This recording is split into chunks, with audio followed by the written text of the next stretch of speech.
Greetings, this is your favorite Hollywood action hero, Nick Cage, here to warn you that the following podcast might contain content that might be deemed unsuitable for people under the age of 18 years old, and the realization that you can't put a podcast in a cage, but you can put a cage in a podcast. Scraping at the door!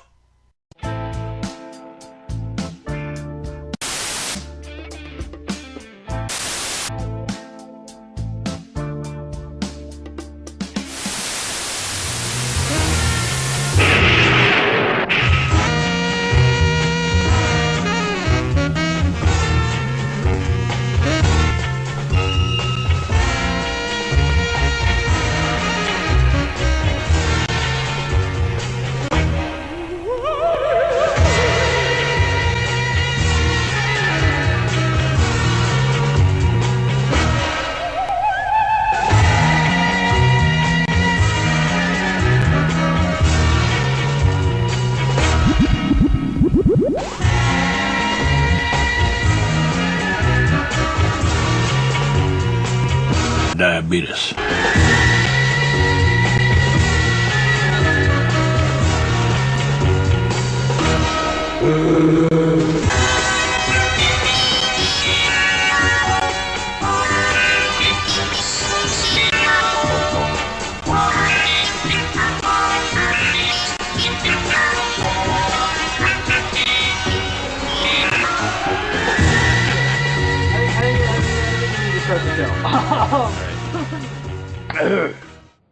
Hello everyone, I am Zazubaar, and welcome to this week's episode of the Sons of Serizawa Podcast.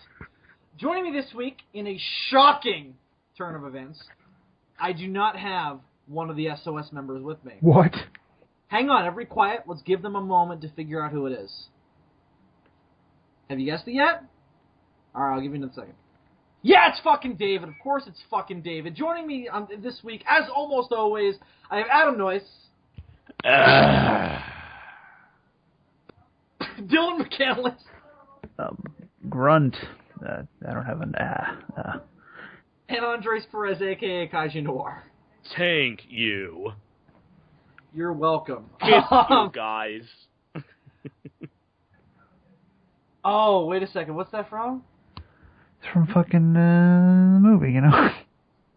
Well, gee, thanks, Dylan. I appreciate the specificity of that statement. I know I narrowed that down pretty far. Oh, it's from Biollante. Yeah. Oh yeah, because you haven't okay. watched the original dub very often, huh?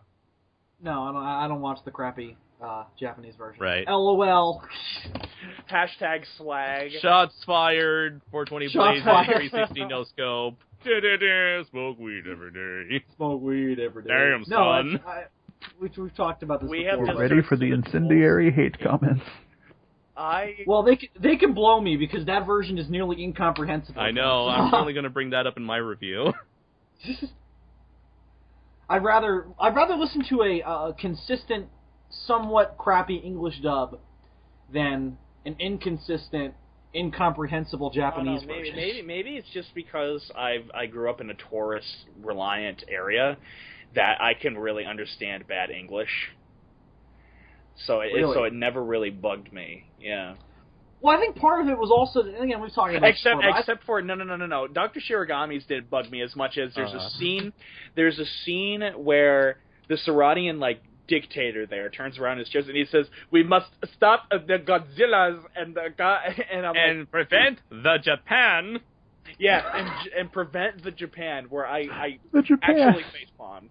The subtitles on the official Blu-ray attempts to correct their grammatical mistakes. Yes. Well, the subtitles are great, which is part of the problem, because it's like... Oh, also another thing is that, I fucked up when I set it up, but when I first watched the Japanese version, I didn't put on the intertitles for, when they do the Godzilla alert system stuff, I didn't put on those intertitles, so I'm like, where the fuck is the text? It was the weirdest audio moment for Godzilla vs. Biollante was there's this random music every time Dr. Shirogami opened his mouth. There's this random pop music that just blasts out of nowhere right after a scene with Godzilla, and then it's like, oh, it's a concert that's playing off screen before there's like an announcement. Yeah, that was so. It happens for like 30 seconds of this pop music, and you're like, where is it coming from? Oh, that's in the American version too, though. Yeah. I never had a problem with that. That never bugged me. I was always pretty confident of what that was supposed to be, except for one part of that sequence. There's a really funny, there's some lady who comes on and cancels the concert. Yeah.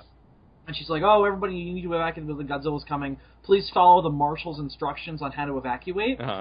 When I first heard that spoken as a child, as a stupid child, I thought she said Martian, and I'm like. If they brought back the Martian girl from Ghidorah the Three-Headed Monster. She just walks out. All right, everyone. The exit signs are to the right and left of the concert hall. Please.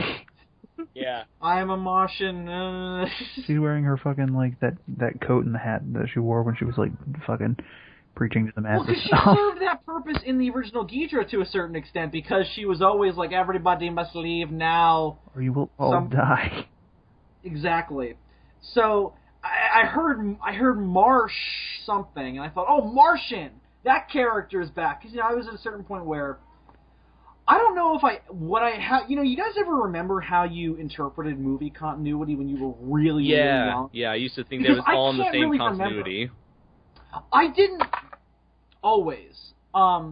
It depended on the thing. Like, for Godzilla, I don't really remember. I think I could kind of tell where things were kind of placed chronologically, especially in the regards of Biollante, because the opening credits show footage from '84. Mm-hmm. But the show was stuff I had no idea. I remember when I was a kid, me and my mom sat down one day, and because I had so many Godzilla VHS tapes, we were like, she was like, listen, you don't have any of the covers for these. You need to number them so that way you know which one's which without having to write the whole name down. So I was like, oh, okay. Thinking I was, like, the smartest person alive, I attempted to chronologically place the Godzilla movies, and I still have some of those VHS tapes, and it's pretty hilarious how off I was. Like, to me, King it was of the like... Monsters, number 15. Well, no, so, for me, it was like, alright, so King of the Monsters, obviously number 1. Then it was like, Biollante was number 3. And Godzilla vs. Mechagodzilla was, like, number 15. Oh no, something after Biollante, because I was trying to place them in terms of like when they happened rather than when they came out, because I didn't fucking know that shit when I was a kid. So I would like try and place them in like this weird continuity, and I don't know what the fuck I was thinking. It doesn't make a lick of sense. I love how like all of you. It's like I don't know. When I grew up, I never had a problem differentiating continuities. Like it never bothered me that a film with the same characters did not exist within the same universe, if that makes any sense. Like, it never bothered me. I didn't have so much that problem. I do remember, however, now and then I would discover that a movie existed that I had no idea existed, and it would kind of fuck with my world for a minute. Like, as a child, I had no idea Space Godzilla was a thing until I got the fucking game Save the Earth. May I just say, I was rewatching the Heisei, well, not rewatching, I was relining because I wanted to do the character of Heisei Godzilla video, which I've decided not to do. And I realized that if you delete Godzilla vs. Space Godzilla from the Heisei series, that whole time travel problem with them and Biollante bringing that up and shit doesn't exist. Well, you know what? I recently came to the realization that I know a lot of people, because of that whole time travel, you know, people still know what Godzilla is. You know, that's obviously due to poor writing decision. But, no, there are people out there who try to make a theory like, oh, there's 2 Godzillas in this timeline, or, oh, they're trying to come up with ways of, like, making that whole people still remember Godzilla bit, like, legitimate. I've interacted with a lot of them in my review of Godzilla vs. King Ghidorah, and a lot of them don't like me very much. Right. Didn't I have one for a while? Yeah, you did. I don't know what your personal stance is now on that whole bit. My personal stance on that is that the people from the future came back in time, took care of the Godzilla from 1984, not the one from 1954. Yeah, meaning I mean, that's that, the only thing that makes sense to me. Yeah, meaning that the attack from people still know who Godzilla is because of the attack in 1954, but the 1984 attack didn't happen. So that means Godzilla vs. Biollante never happened, which is why I have now officially taken Godzilla vs. Space Godzilla and thrown the disc away. Because I fucking can't stand how that messes with the continuity that bad. Because now here's the thing. Toho did this exact same problem again. If they hadn't offered two different explanations for how Space Godzilla came to be, if they had just gone with the No. There's a character who acts the way he acts, doesn't he, because of the events that happened to Godzilla vs. Biollante in that movie? Yes, Yuki. Yeah. And I'm like, no. Sure. No. Because of Gondo. He was like, he's Gondo's Biffle. So I was like, that's why I love Yuki, because he's Gondo's Biffle, and for no other reason. Lovers, Bill. I know, that's why he's awesome. That wouldn't surprise me either, considering how open he is to nudity when he's taking a shower and those two other guys are watching him. Well, that's just a Japanese thing. They don't give a fuck about that.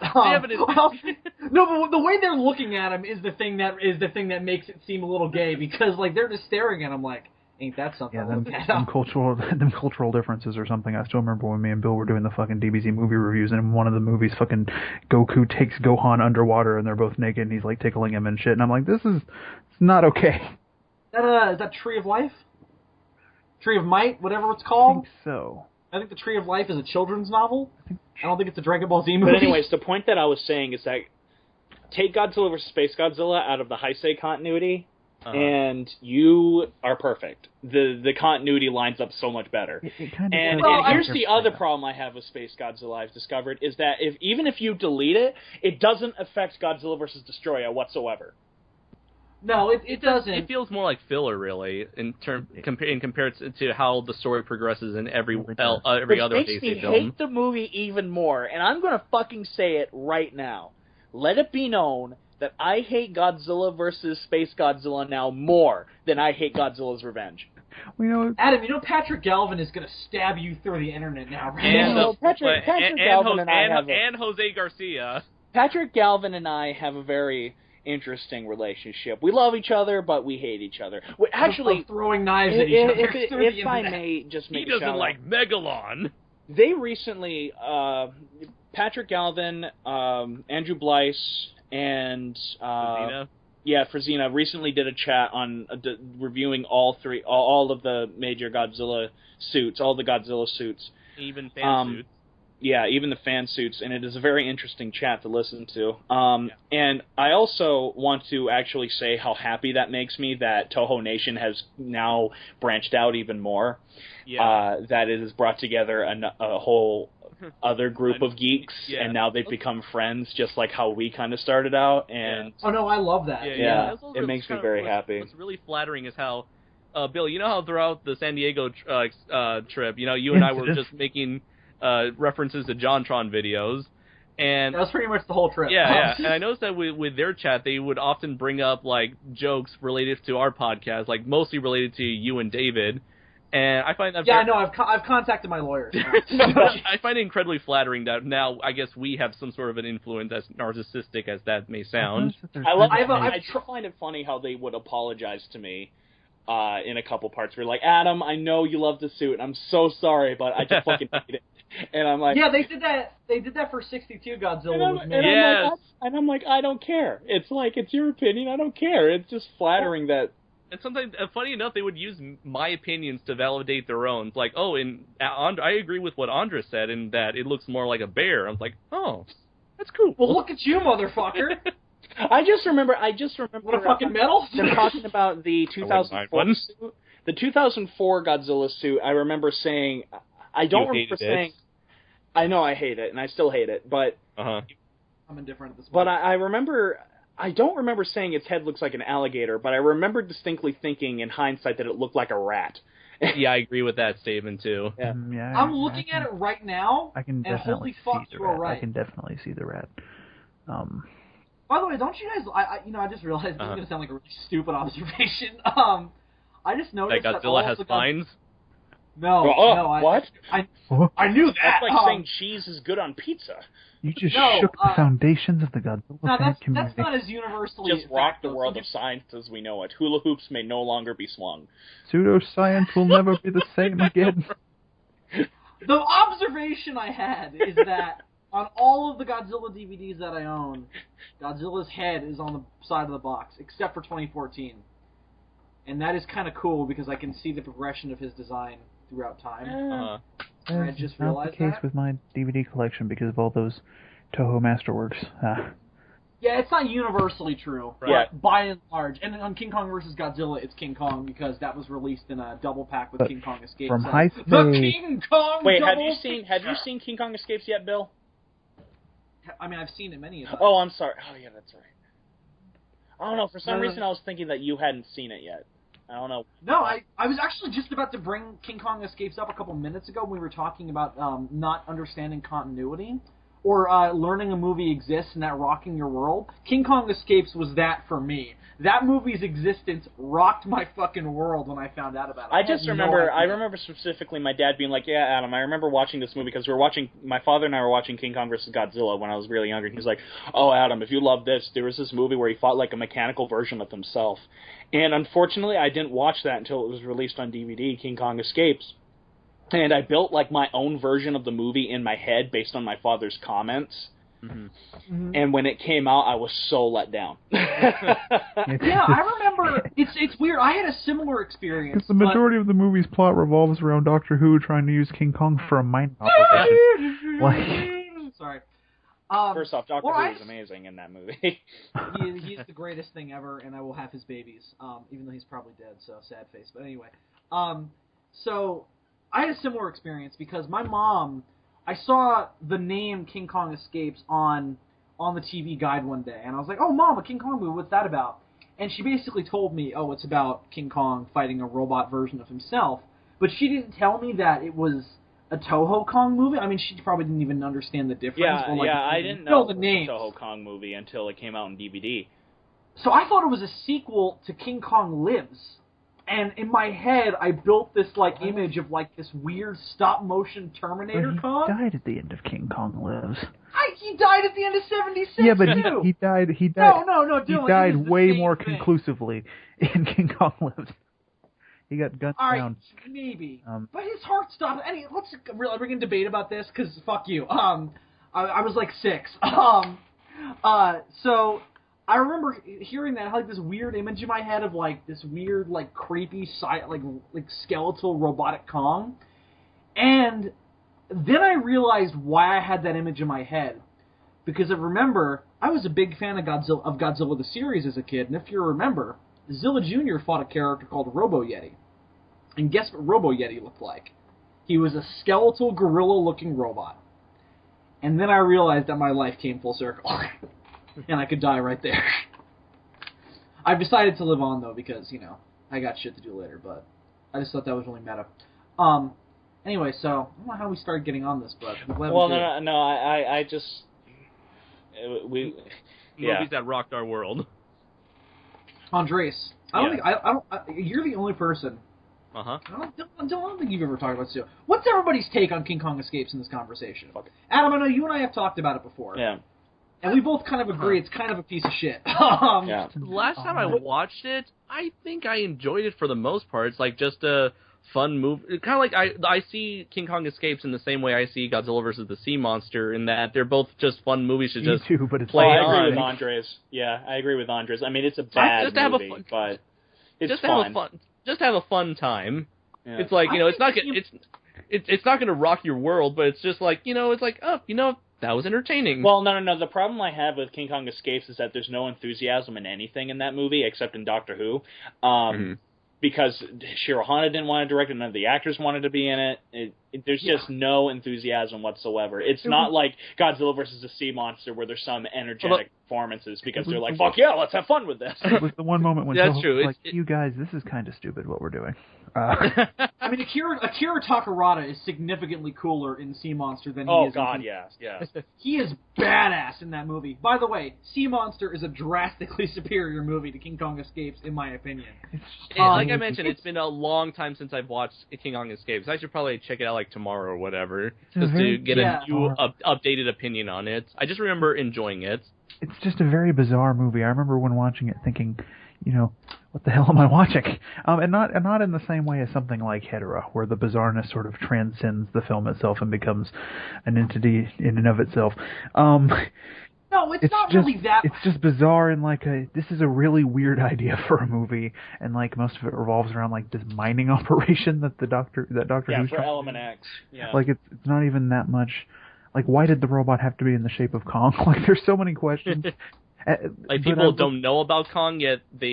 Doctor Who knows about him. But I mean, it's explained that Doctor Who and Carl Nelson were once friends in the movie, and he stole Carl Nelson's drawing because Carl Nelson was the one who designed a robot Kong. Right. Yeah. But I mean, because isn't the Japanese version supposed to be a sequel to King Kong versus Godzilla? No. It's simply an adaptation of the cartoon series. Yeah, I've finally seen the original Japanese version of King Kong Escapes, and American version's better, but Really? Oh yeah, that's because if you thought that King Kong Escapes moved slow on its own, the American cut, the Japanese cut is 103 minutes. Yeah, that's another thing. It's a horribly paced movie. Yeah. It's really horrendously paced. However, speaking of by the time you get to the climax on Tokyo Tower, it's a fun sequence, but you almost feel like you've waited too long to get there. Yeah. Speaking of fun Ishiro Honda movies, I just watched the banned Ishiro Honda film Half Human, the Japanese cut with English subtitles. Cool. Dude, you have to send that to I me. will. The quality of the video is not great at all. Is it still that version that looks like it was recorded off of VHS? Yeah. Yeah. Okay, yeah, that's the only one that's available on the internet. That's the only available and version. bootlegs. Yeah. Sounds like the best movie ever to me. But anyways, I have it with English subtitles, which is even rarer to find. And I sat down and watched it, and I did a review for it, a very in-depth review for it. It's 47 minutes long. You didn't post that yet, though, right? No, I haven't posted it yet. As of the time of this recording. Yeah, as of the time of this recording. And that movie Half Human reminded me of War of the Gargantuas in so many ways because of how great the monster is, but how weak the human characters are. Oh, okay.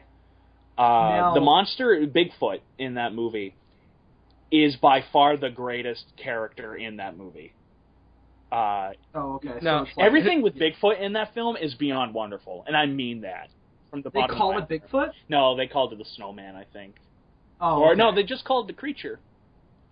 Oh, okay. Now, do you think that suit could have worked as a much better replacement for King Kong? Fuck no.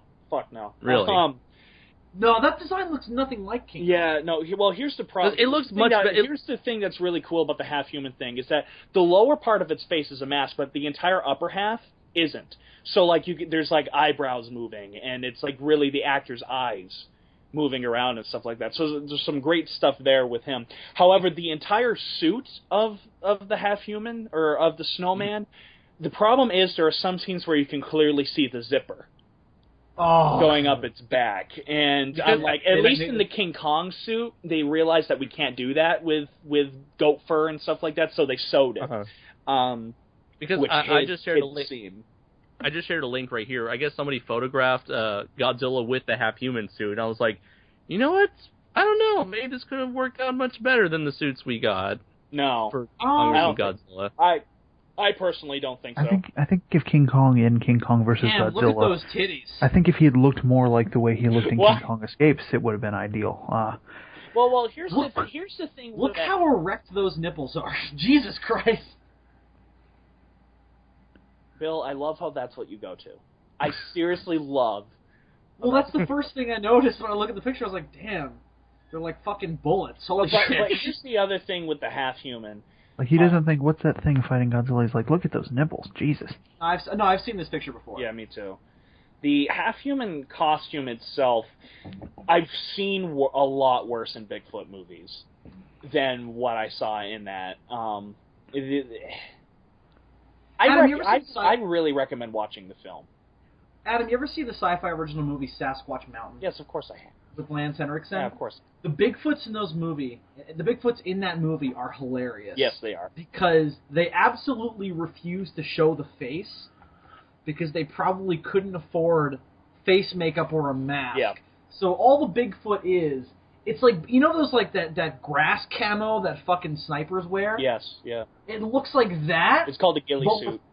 Right. It looks like that with arms, legs, and, like, a blacked out face. Yeah. And all I remember about that movie is the ending, where Lance Henriksen, who apparently has some kind of relationship with the Sasquatch, like apparently they somehow killed his wife or whatever, or somehow caused the death of his wife. Lance Henriksen has a rough relationship with Bigfoot, man. He keeps getting either killed by one, or having his daughter killed by one, or his wife. He's got a bad relationship with Bigfoot. Anyway, so at the end of the movie, the two, like, main human characters, who, boy and a girl, obviously, they're like, the Sasquatch is about to attack them, and Lance Henriksen tells them, if you hold hands, it'll kill it! Or something akin to that. And basically, these two motherfuckers, they grab their hands, hold hands, and the Sasquatch literally just drops dead. And that's the end of the movie. Well, no, I remember, I lied. I didn't really see Sasquatch Mountain. I remember seeing half of it and getting so bored that I went to another movie on TCM. It's a piece of shit. Anyways, going back to Half Human, I will gladly share it with you guys. I do highly recommend the film, just because of its reputation and stuff. Mm-hmm. And I mean, what's good in the movie's good, but I'll tell you what. The main characters in the movie that you're supposed to focus on suck. They are awful. I mean, they're not even two-dimensional. They're like 0.5 dimensional. They're like you know if you like watch a cartoon and there are characters in another cartoon that takes place in the universe of the cartoon. They're like those characters. So it's like and I also, I don't know why, but recently, because of a certain website I discovered, I've been getting into rare Japanese tokusatsu films, and I also watched Submersion of Japan, the 1973 movie Submersion of Japan, which stock footage was used in Godzilla vs. Mechagodzilla. That was pretty good. What footage? The scene where they're destroying the Kawasaki oil refinery. Oh, really? Yeah. That's like my favorite scene in the movie. Yeah, there's only like... I'm really disappointed now. There's only like 3 shots of stock footage in that scene, though.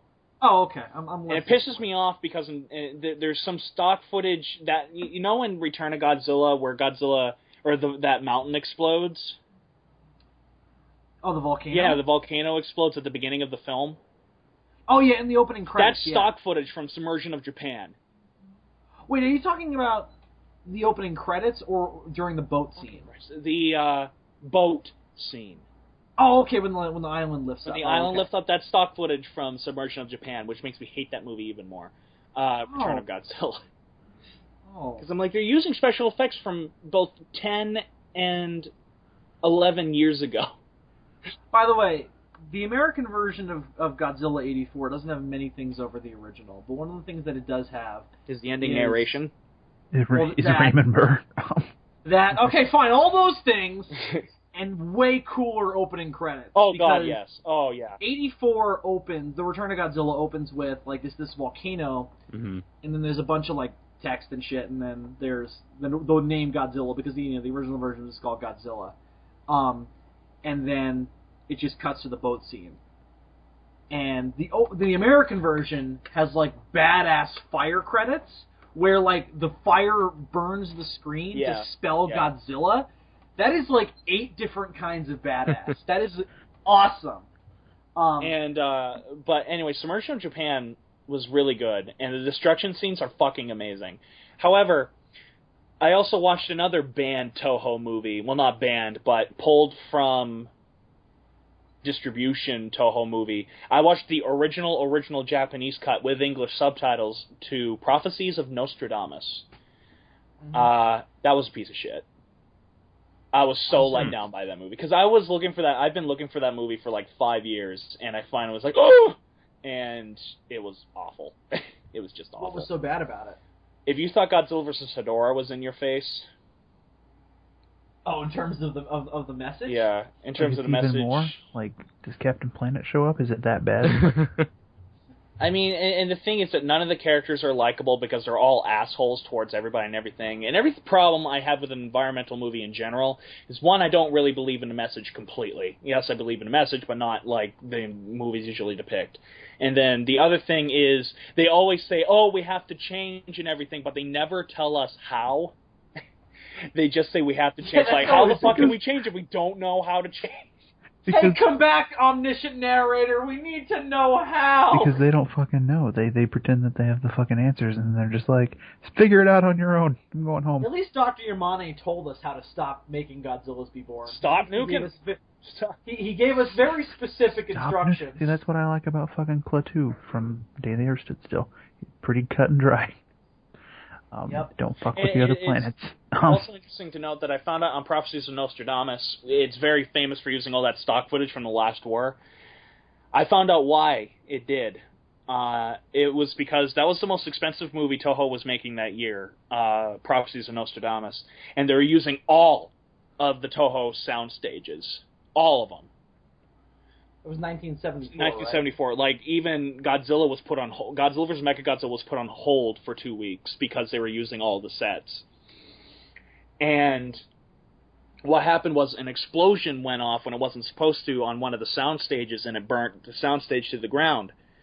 And unfortunately, that's what happened to the Mogera suit and all the props from the Mysterians in Battle in Outer Space, was because they were being kept in a warehouse right beside it, and they all burned down because of that accident. And that soundstage was going to be used to recreate all the missiles launching and stuff for the end of the film. And they were like, fuck! What can we do? We don't have the time to shoot it now. We had to deal with this burning. So they just lifted the stock footage from the last Somebody call up Dai. We need that footage from Gamera versus Barugan of them launching the missiles. It's so sad how much of Japan's cinematic history has been lost over the years. They never gave a shit. I recently heard a figure that like 90% of their silent cinema is just gone and will never be found. Oh no, it's gone because of an earthquake that happened in the 1920s. Yeah. And when we were talking about Japanese King Kong movies earlier, obviously the most famous one is King Kong Appears in Edo. That was probably lost during the Japanese fire bombings during. Yeah, that's generally the accepted story. If you want to talk about bad King Kong suits, whoa, yeah, holy fuck. I've seen different pictures where it looks kind of different though, and obviously nobody's ever seen the movie, so nobody knows what exactly the idea behind the movie is. But there's a rumor that Kong can change size, or he looks different from shot to shot. Like, maybe those are famous close-up. He looks less like a gorilla. He looks less like a gorilla, like in this poster, and more like a Japanese demon. Like fucking. Yeah, he does. He looks more like an Oni. Oh, there is a nice reference to King Kong in Half Human, because there's a scene where Akira Takarada's character, I'm not going to tell you how this happened, but he gets tied up and he's dangled from this cliff and just left there to get like killed. And he's just dangling there. They tied him up to a rope, and he's just dangling there. And the snowman pulls him up on the rope. And the shot looks identical to the scene when Jack Driscoll and Darrow were trying to escape, and they climb down that vine, and King Kong starts pulling up the vine. The shot is identical. The shot is fucking identical. And I was like, oh, that's such a nice little reference. You know, I recently rewatched King Kong 05, and I thought of something. I love that movie, and it's amazing. I agree. And I was, watching it, I was like, oh, yeah, okay. I was picking out all the stuff that I always remembered of, like, things that are taken from the original. And the one thing that they didn't do, or at least to my knowledge, maybe they cut this out, was that scene, was Kong pulling the rope up with Jack, in that little cave. And I was like, wow, I can't believe, like 76 did that even, so... Wow, I can't believe that Peter Jackson didn't do that. I mean, obviously it wouldn't have worked with how that scene progresses in the movie, because Jack falls in the pit too. Yeah. So I guess it really wouldn't have worked. I was just kind of surprised that they didn't do that. given how close that movie is to the original. But by the way, I actually kind of, I don't know, maybe you'll hate me for this, but I actually kind of like the log scene in 76 more than the... Why? Charlatan! No. It makes no goddamn sense in the 76 version. 76 doesn't make sense anyway. I'm not talking about sense. I'm just talking about it just creeps me out more. I will say that First things first, that King... looking. Oh yeah, I completely agree. I've talked about that before. I've always found 76 Kong terrifying. Oh, that's as many scars true. as you That want. is very Put as true. many scars as you want on 05. He ain't got shit on those fucking like mad eyes. I mean, it's a different kind of King Kong too. I mean, Peter Jackson never wanted King Kong to look scary in the first place. He wanted more creature, but yeah. I mean, but there are moments in 05 where he does. He is scary. But he still has to look well, I mean, when I was in 5th grade and I saw King Kong charging out of the cave I was just about to say. Yeah, I was like, that scared the living shit out of me. That scene is terrifying. But no, I don't know what it is. I can't logically explain it. It's just, first things first, Skull Island in that movie is like, I really hate the way they designed Skull Island in the movie because they turn it into this like barren, not 05, in 76. They turn everything into this like barren, rocky wasteland on the other side of the wall, which is really weird because it's supposed to be the complete other way around. It's supposed to be rocky on the native side. Well, in 76, it's not established if the island is sinking or not, and in the extended cut to King Kong 05, it's very well established that the island is sinking. Yeah, Carl Denham says that when they're on the boat. Yeah. And I mean, we all knew that anyway because, there's the special feature where they go into, like, the natural history of Skull Island and they talk about how it sank. Not to mention that's, like, a great reference to Son of Kong. It is. I mean, they also mentioned how Carl Denham returned to Skull Island in that feature and how he realized that Kong was the last of his kind. And what I like about it is that it's, like, a gradual process that's going on instead of how in Son of Kong where it's like, all of a sudden the island's sinking. Yeah, that's really convenient. Like, Carl Denham goes back and then conveniently there's this giant earthquake that sinks the island. It's really, really convenient. Also, we replaced dinosaurs with a giant bear. Somehow that seems less thrilling. No, he fights, there's that giant weird, lizard dragon thing? Yeah, there's that weird dragon thing in the cave. But then there's also that other thing that eats Hellstrom on the boat. Hellstrom? Yeah. Yeah, when that like just grabs him and it's like this really, it's like a puppet thing. I don't think it was stop motion. I don't remember. It's been like years since I've seen Son of Kong. But yeah. So I don't know. There's just something about that scene, and I think part of it is also because they did the whole Jack goes into the cave, and Kong reaches down for him, and how fucking terrifying that King Kong is. That just really scares me. I don't know. It just gets to me every time. Well, the music was also amazing. So. Oh yeah, yeah, absolutely. So I don't know.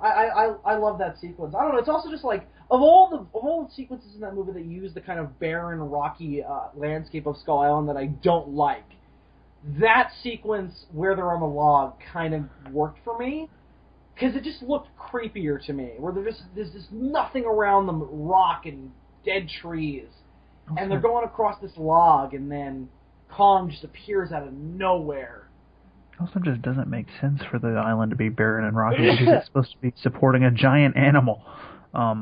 Yeah, that too. What the hell is he eating? Snakes? Yeah, he's eating big snakes. You notice how the anatomy of King Kong and Lady Kong is more gorilla-like in Lives than it is in 76?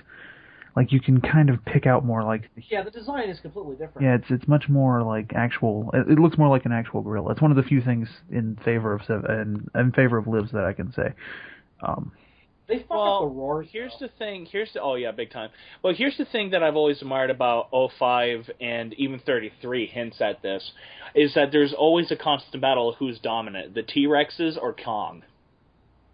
Yeah, absolutely. Yeah. And that's very, very emphasized in 05. Yeah, and I personally love that that kind of rivalry. Yeah. Kind of inspired mine in my Godzilla saga. I have King Kong and the Varan and Varan. They're fighting over who, because there's a scene in the Godzilla saga where the crew on the island discover a destroyed Japanese base, And I hinted at that it wasn't Kong, it was Varan that destroyed it, and I was like, it's been a battle between Kong and between who's dominant on the island. Is it Kong or is it Varan? A battle for supremacy over the same territory, that kind of deal. Yeah. All of that. You know, I always love that as well. I don't know, I think 05, kind of objectively has the best Skull Island mythos of all the King Kong movies.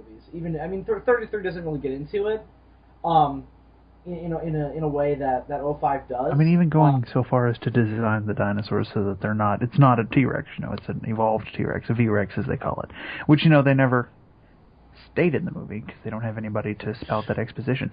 No, it was the game that made the V-Rex, that named them the V-Rexes. Yeah. Yeah, it was, and then with the Venatosaurs as well instead of the Velociraptors. But it was weird because the game also had raptors in it. They were just smaller, and they didn't really look like typical Velociraptors. They had those weird long snouts. I thought the idea was that they were supposed to be smaller Venatosaurs, or at least that's just what I. No, they're a completely different thing. The purple ones. Purple ones. Yeah, those little purple ones with the long snouts. Oh, those.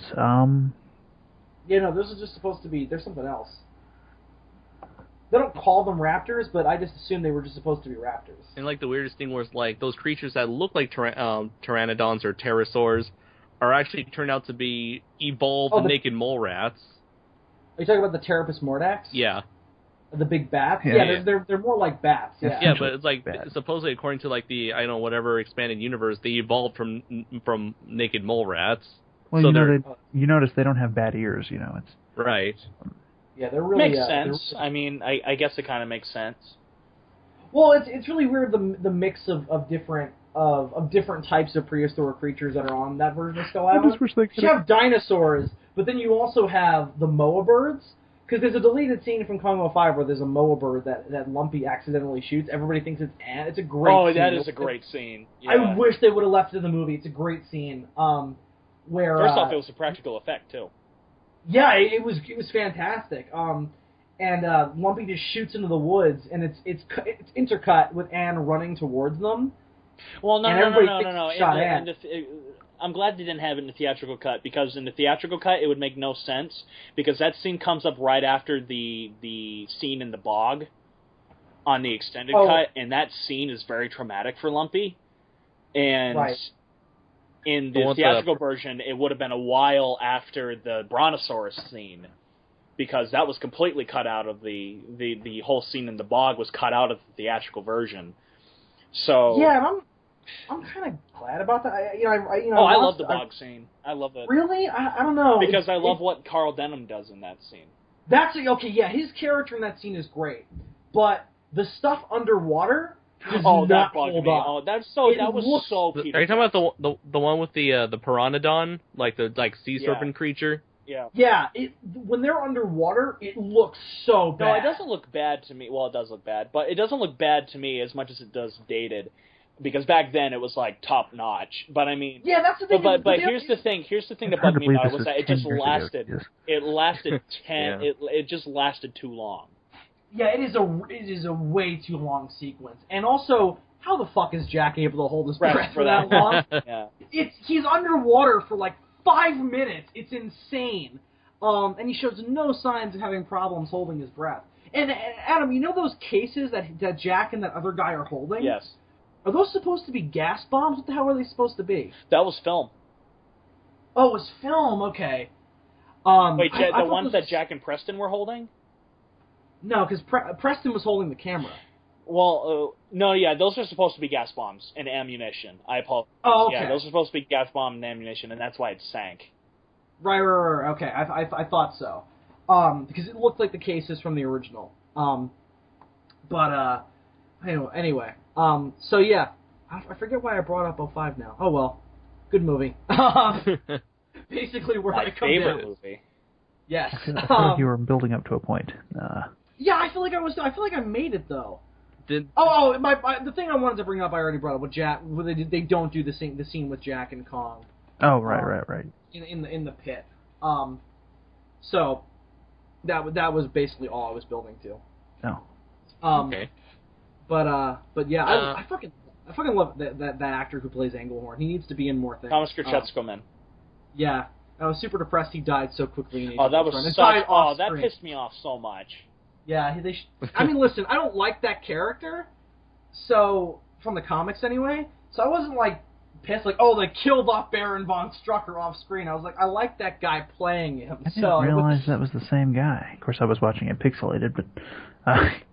Yeah, I watched the version you watched. It's hard to tell anything, especially in the opening scene. Yeah, the opening scene's the only one that's really that bad. After that, it's pretty watchable. Yeah, the audio's not great, though. Wear headphones, you'll be fine. There's a scene in Prophecies of Nostradamus. I just want to talk about this because it kind of disturbs me. This scene legitimately disturbs me. Mm-hmm. Is that there's a scene where the main character goes to New Guinea.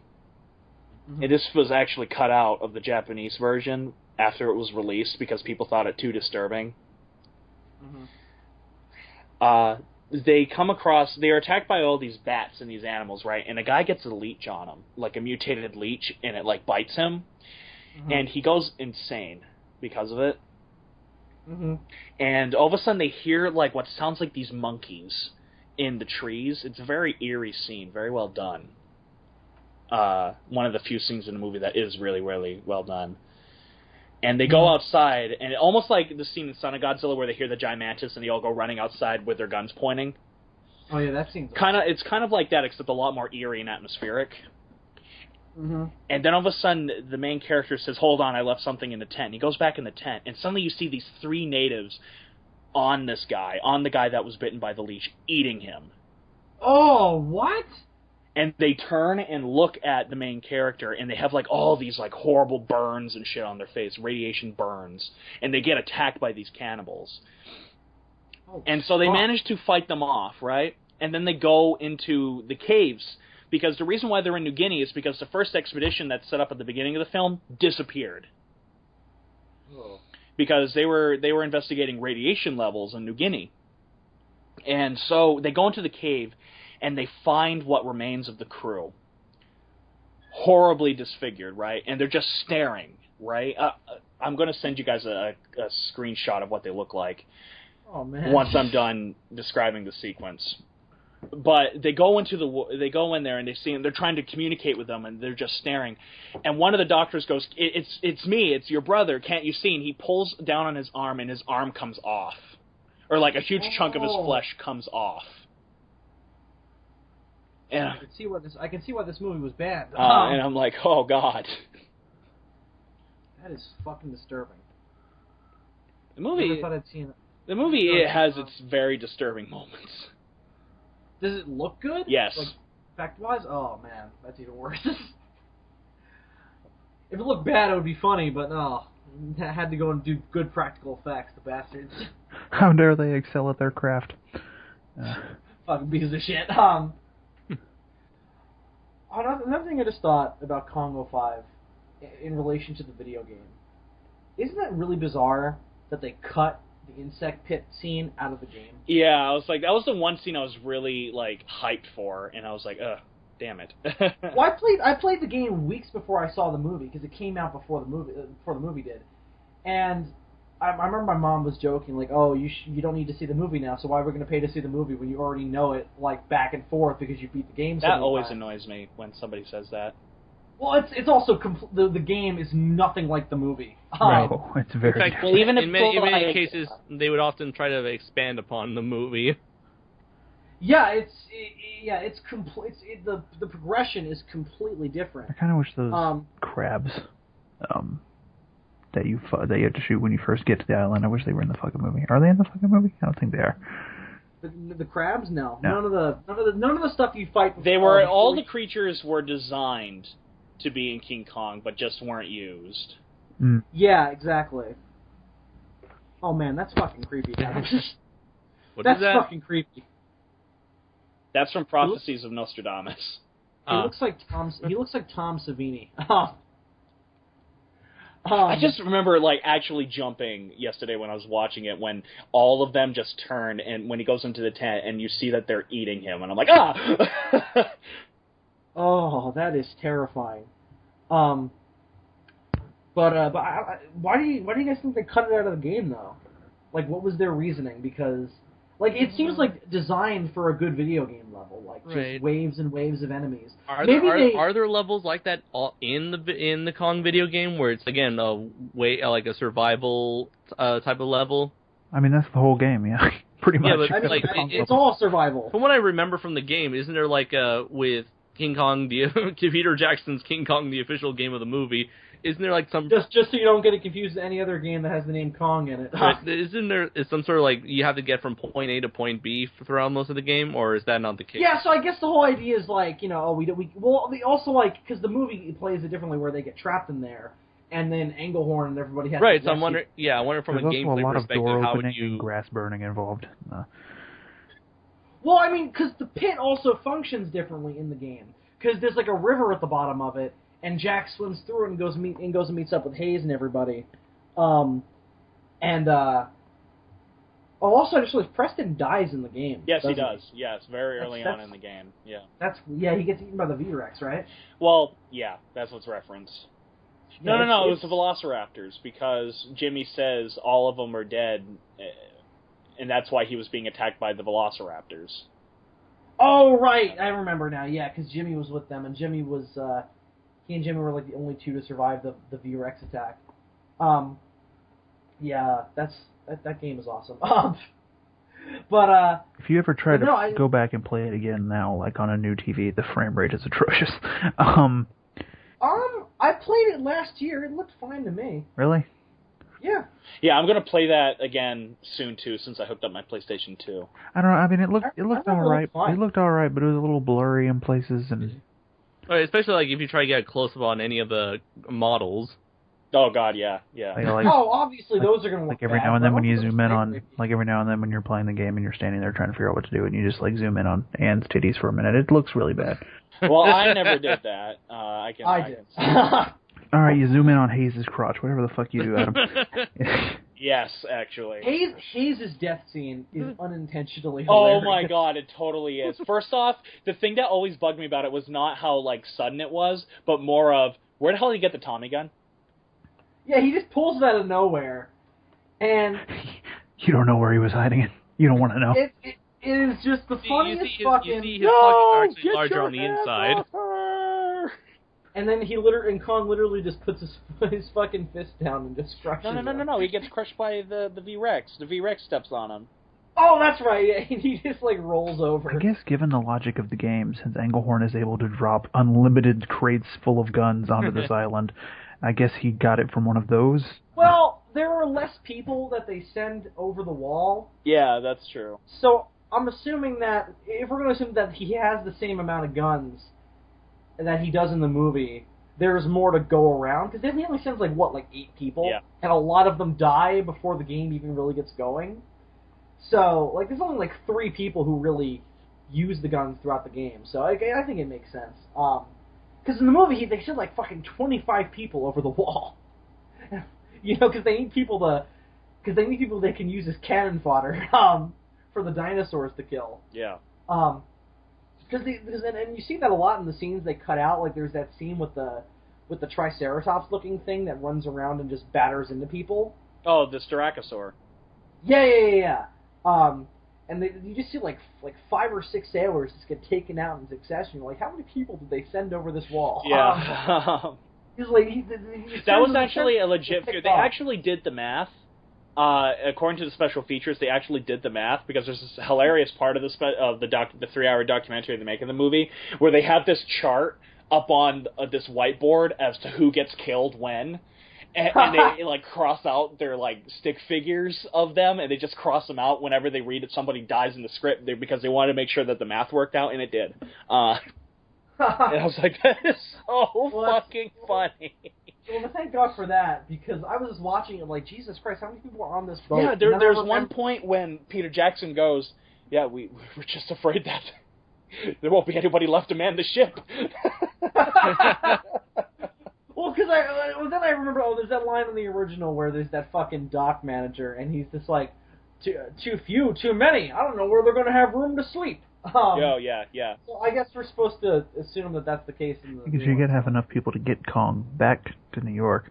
Loading him on that boat had to be a fucking pain in the ass. You ever wonder, right? how they stored him? Well, they actually, Peter Jackson explained it in Jackson in the commentary. And I was like, that actually works. And what does he say? He says basically a raft, right? Like King Kong versus No. Godzilla. It wasn't a raft. There's a huge hole in the middle of the ship that's put to store stuff in. Oh yeah, and he's a crane, right? And since what happened was this ship, the Venture, was just going to New York to drop off its cargo. When Carl Denham gets on it, there's nothing in there. And so what they did was they put Kong in that. Oh, okay. Because I always wondered about that in the original. I was like, where the fuck did they put it? Because really we've seen that deck where they keep all the other animals, and there ain't no room in there for no Kong. What's really cool is that... Well, think how they also they made this version of Kong smaller. He's only 25 feet tall. No. King Kong has always been only 25 feet tall, except in 1976. I thought in 33 he was like 50 feet. No, he's 25. Actually, no, he's 18 feet, and then all of a sudden he's 18 feet in King Kong 33, and then Marion C. Cooper thought he looked too small when he went to New York, so they increased his feet to 25. Oh, okay, I didn't know that. The only reason why I know these bills is because it's my favorite. These two movies are my favorite films of all time. So. Well, also, I think he looks taller because he walks on 2 feet a lot more than 05 does. Oh, definitely, yeah. Yeah, 05 moves more like a legit gorilla. There is one scene in the New York scene that I am like the only person who finds that I love this scene, and that is the ice skating scene. I fucking love that scene. Everybody makes fun of that scene. I love that scene. I don't care what people say. I'm glad it's in the movie, and I love it. I never had a problem with it. There is one scene in New York that was cut out of theatrical version, and that is when the army guys are setting up, and there's these guys in the back of a truck. They're like, "Listen up, we don't need some lice-infested ape shitting all over the city or something." And really? Yeah. I thought you've seen the extended cut, Bill. No, I haven't watched it from beginning to end. I've only seen the deleted scene separately. And if you look at everybody in the truck, it's all cast members, crew members. It's all crew members. Like, you see Richard Taylor is in there, who did all the props. You have the makeup artist in there. You have Randy Cook in there. You have all these people from behind the scenes. And suddenly they get slaughtered by King Kong because the guy who's kind of like leading the charge here goes, "We're gonna chop his filthy head off and we're gonna ram his blood all over the," and then all of a sudden Kong rams into the truck and they all die. That's amazing. That's fucking brilliant. Well, I just love how they kept the tradition from the original where it's Peter Jackson and a bunch of other crew members. It was Peter Jackson, the co-director Randy Cook. It was Frank Darabont. And Peter Jackson just can't resist having a badass cameo. I mean, the man defended Helm's Deep. Yeah, he defended Helm's Deep. And the other guy was the guy who played King Kong in the 76 one, Rick Baker. Oh, yeah! Rick Baker. And it's funny because on the 3 hour... He was like, I killed this thing. Yeah. He was... Frank Darabont was like, yeah, the guy behind me played King Kong in 1976. And the camera pans over, and Rick Baker just turns around and goes, yeah, I wanted to kill him then, too.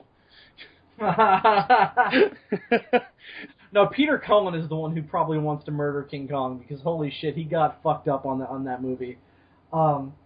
Sitting in the sound, you guys have all heard this story. Where yeah. He was forced to do the voice recording sessions for Kong's roars for like something crazy, like 15 hours straight, and he started coughing up blood, and he had to be sent to the hospital. So, if anybody should want to murder King Kong, it's probably him. Well, no, because the suit wasn't made for Rick Baker. The suit wasn't built for him. So when he was put into it, he could only be in it for a little while. First off, Rick Baker is a little bitch compared to Haru Nakajima, but whatever. But I mean, yeah. But Rick Baker I think everyone is. is technically a bitch. Maybe, yeah, everyone's a bitch.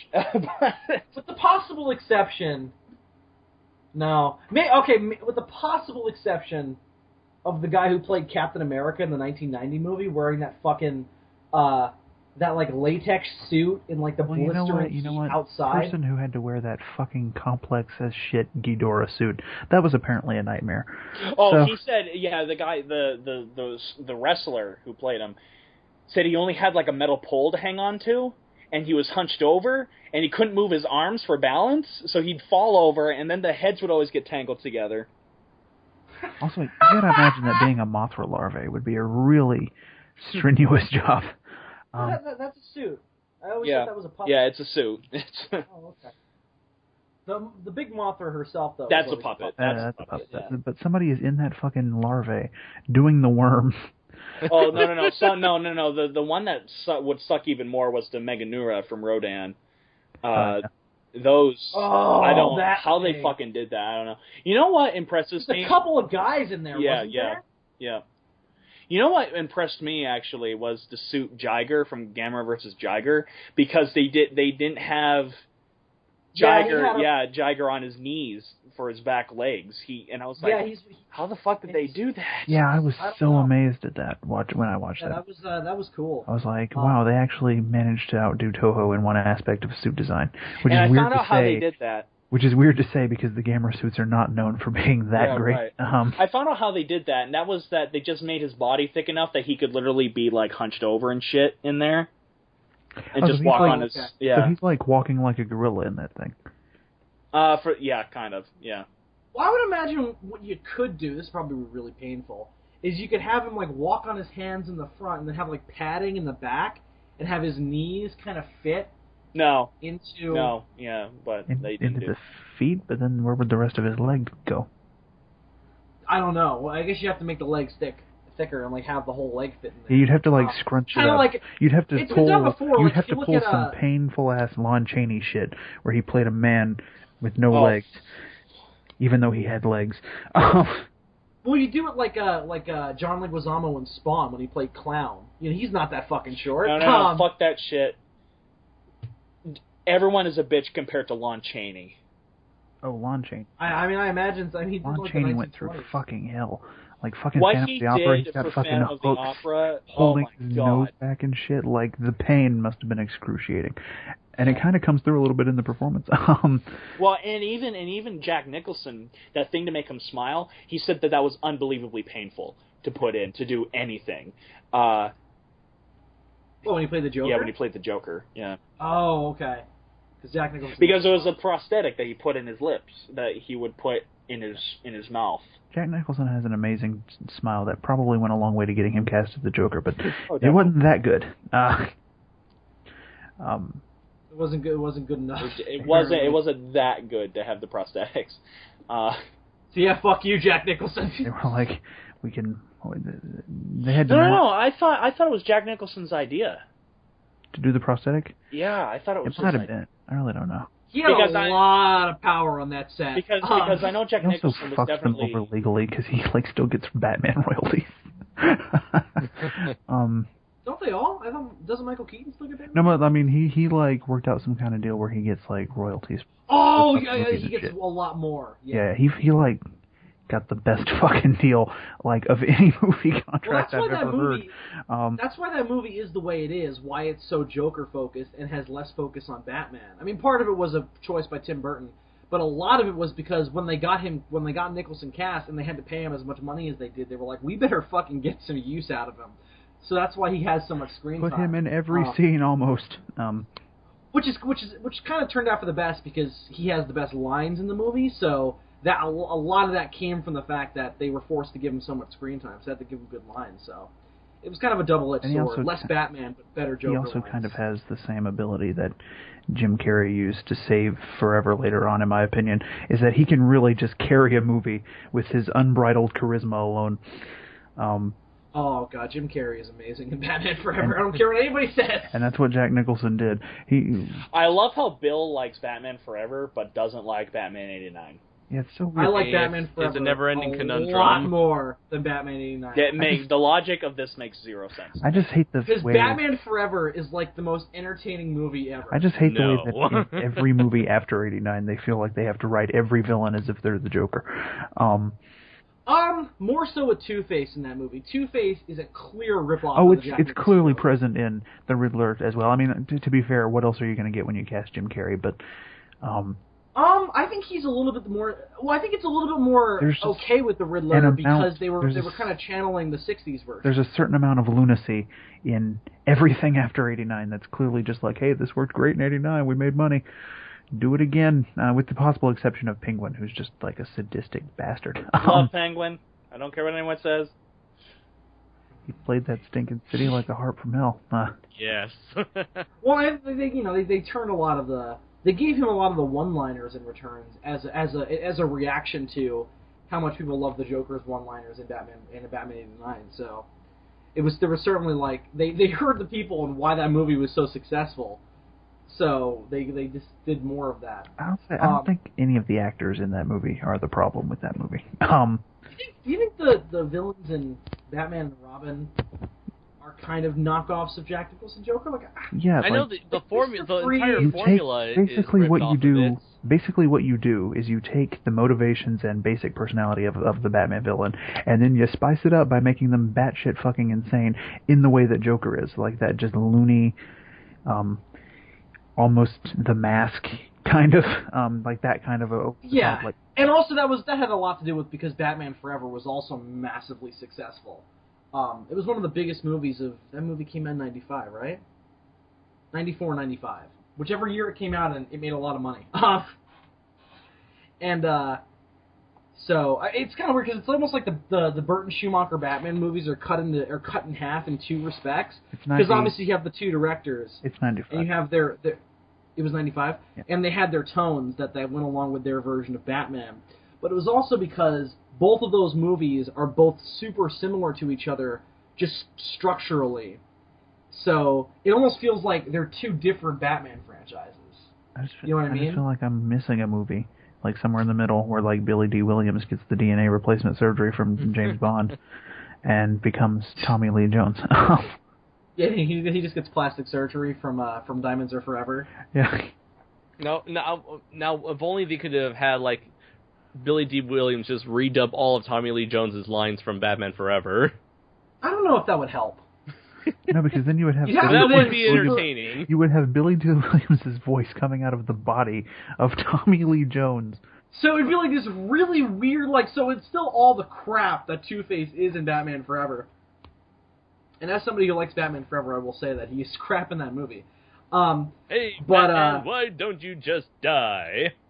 I'll tell you, I'm the protagonist of this movie, and you are not. I do really love this scene. Also, if you watch, there's a TV version of Batman Forever where they cut to because it's extended, and they cut to the courtroom audience in the scene where we're lifted from Batman: The Long Halloween, where Harvey Dent is prosecuting Sal Maroni. And he flashes the acid in his face. And apparently Batman was sitting in the audience in costume. Yeah.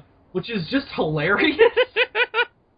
Because in the comics, in that scene... Well, you knew that had to be the case, because then we see him fucking jump over the thing. Well, everybody always assumed that, but that version clinches it, because you just see a shot of him just sitting in the audience, just, hanging out.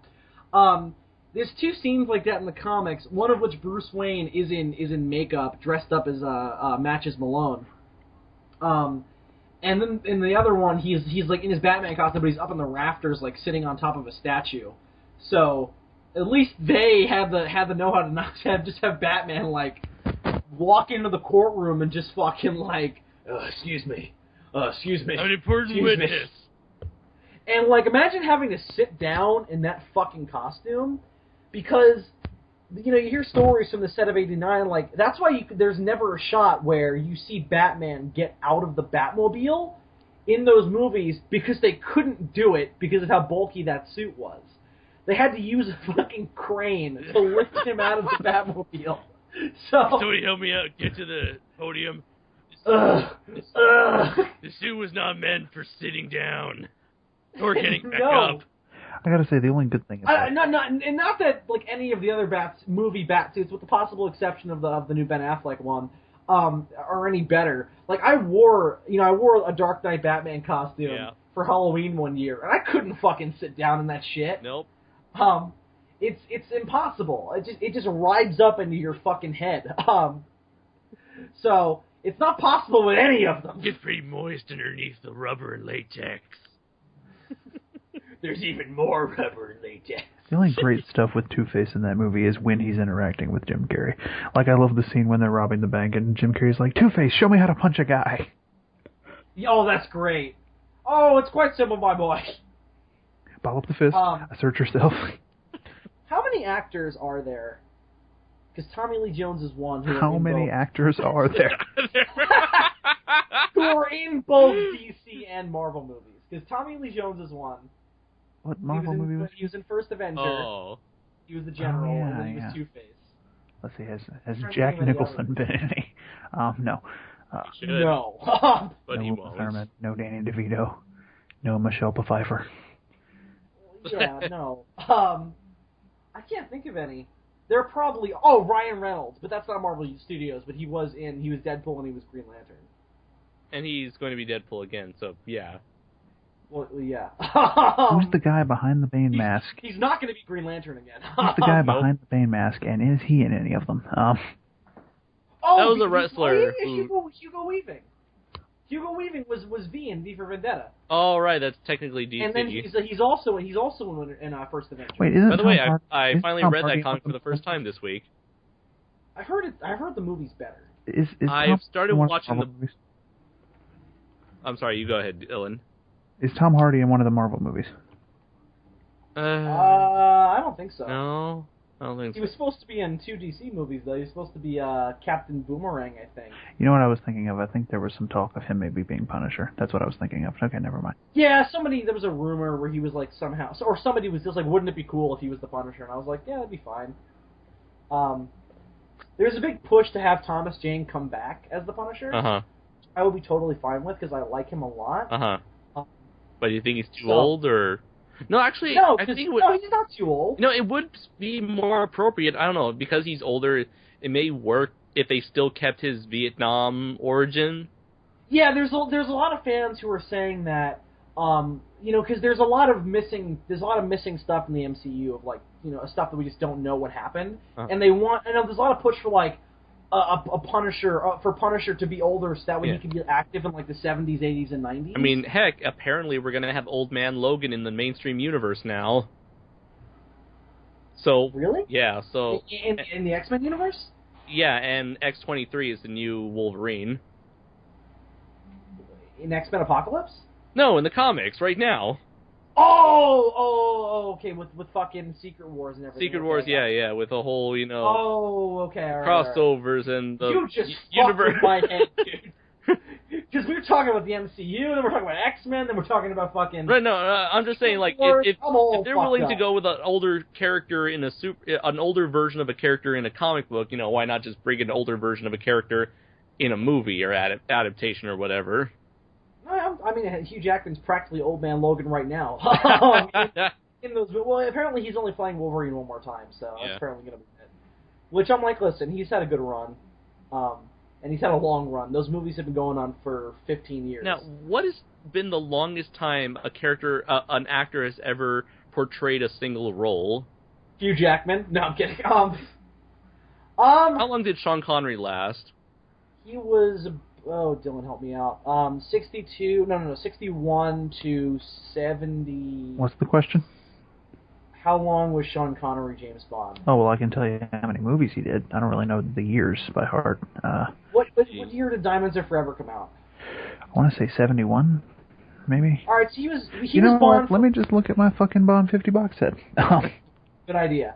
I'm going to assume he was Bond for 10 years, technically, but you have to remember that he didn't do On Her Majesty's Secret Service, so it doesn't really count, because he took a break. And then, what was the longest-lasting actor who played the Doctor? Tom Baker was the Doctor for 8 years. I thought so, okay. All right, Dr. No was in 1962, and Diamonds Are Forever was in... Well, shit. Diamonds Are Forever was in... 71, I was right. Okay. Alright, so 9 years, not counting the break he took with On Her Majesty's Secret Service. 9 years, not counting 1969, so I guess 8 years. Well, Andres, the other thing is, you have to think how long we're talking in between sequels, because Harrison Ford was Indiana Jones from 1981 to 2008. kind of... Yeah, to 2008, depending on how much how much stake you put in those rumors about what the hell's going on with the next Indiana Jones movie. Right, and then because all we know is that it's happening, but they're unclear about what exactly they're doing with it. The thing about early Bond is that the first 4 movies is like one each year, and then after that it becomes one every 2 years for a while. Starting with You Only Live Twice coming out in 67, whereas the previous one was in 65, and then it goes 69, 71, 73, etc., etc. And then it was that until License to Kill in between that and GoldenEye. No, actually, it was that until The Man with the Golden Gun, because it came out in 74, the year immediately after Live and Let Die. Oh. Well, I was just going to say, the biggest gap in between Bond movies, I think, is still the gap between The Living, and License to Kill and GoldenEye. I'm pretty sure it is. That was like a moment in time where the franchise was dead. Because I think there's even less time in between fucking Die Another Day and Casino Royale. Oh, there is. There's only 4 or 5 years? 4 years, I think. Yeah, because Die Another Day was 2002. That always fucks with my head, because they're both completely different movies. I can't believe that Die Another Day... One of them feels way more modern than the other one does. And there's less time in between that and then License to Kill and GoldenEye. That always fucks with my head. I guess for the same reason that I always used to think that JP3 came out in 2001. Like, sometimes I just don't remember those years very correctly. And it just seems wrong to me that Die Another Day happened after 9/11. I don't know why, but... I don't know. I never think about it in those terms, but I guess I can kind of see that. I mean, it's kind of a shit movie, so just putting that out. Yeah, I saw that in theaters. Damn it. I have a weird experience in that movie where first Bond film on the big screen, and what is it? It was the first Bond movie that I ever saw. I remember my uncle was a huge Bond fan, or at least he was. I don't know if he is anymore. And he brought it upstate. We have a house upstate, as I've talked about before. And he brought it upstate with us, and we were all up there. And he was going to show it to my parents, and I was just in the room. And they were like having an argument with him over like whether or not it was okay for me to watch it. I was about 8 or 9 at this point, 7, 8, or 9. So eventually it was determined of like, yeah, it's fine. There's no titty shots in this, so it's all good. And about a half hour in, my mother was like, "This is not suitable for my child." And at this point, I had seen movies like Tremors and shit, where I'd seen way gorier stuff. So I don't know why this was worse, but I ended up watching the whole movie, and I was like in love with it. I was like totally riveted by it. And then way later in life, I became a huge Bond fan. So, Die Another Day should be given credit in that respect, I guess, maybe, sort of. I remember interpreting the story differently, though. I remember thinking that Bond was in prison longer, because what is it? He's only in there for like a couple months, right?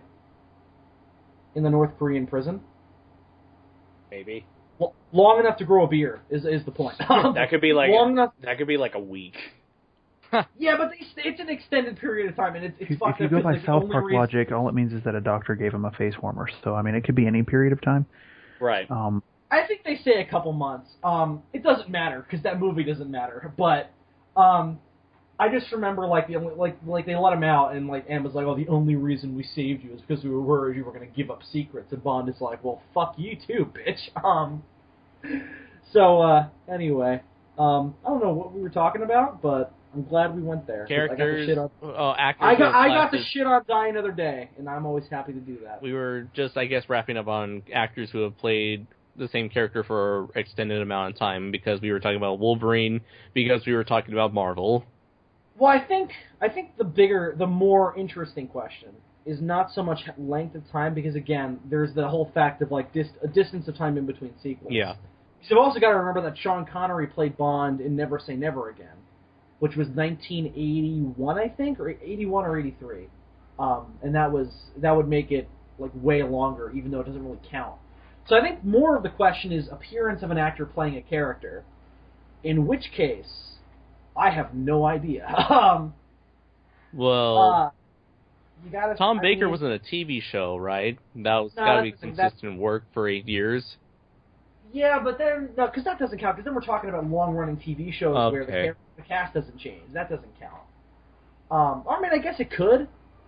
I don't know. So like, what, the guy from Hawaii 5-0 maybe he played the same asshole for like 10 years. The person who's done the voice of Ash for Pokemon.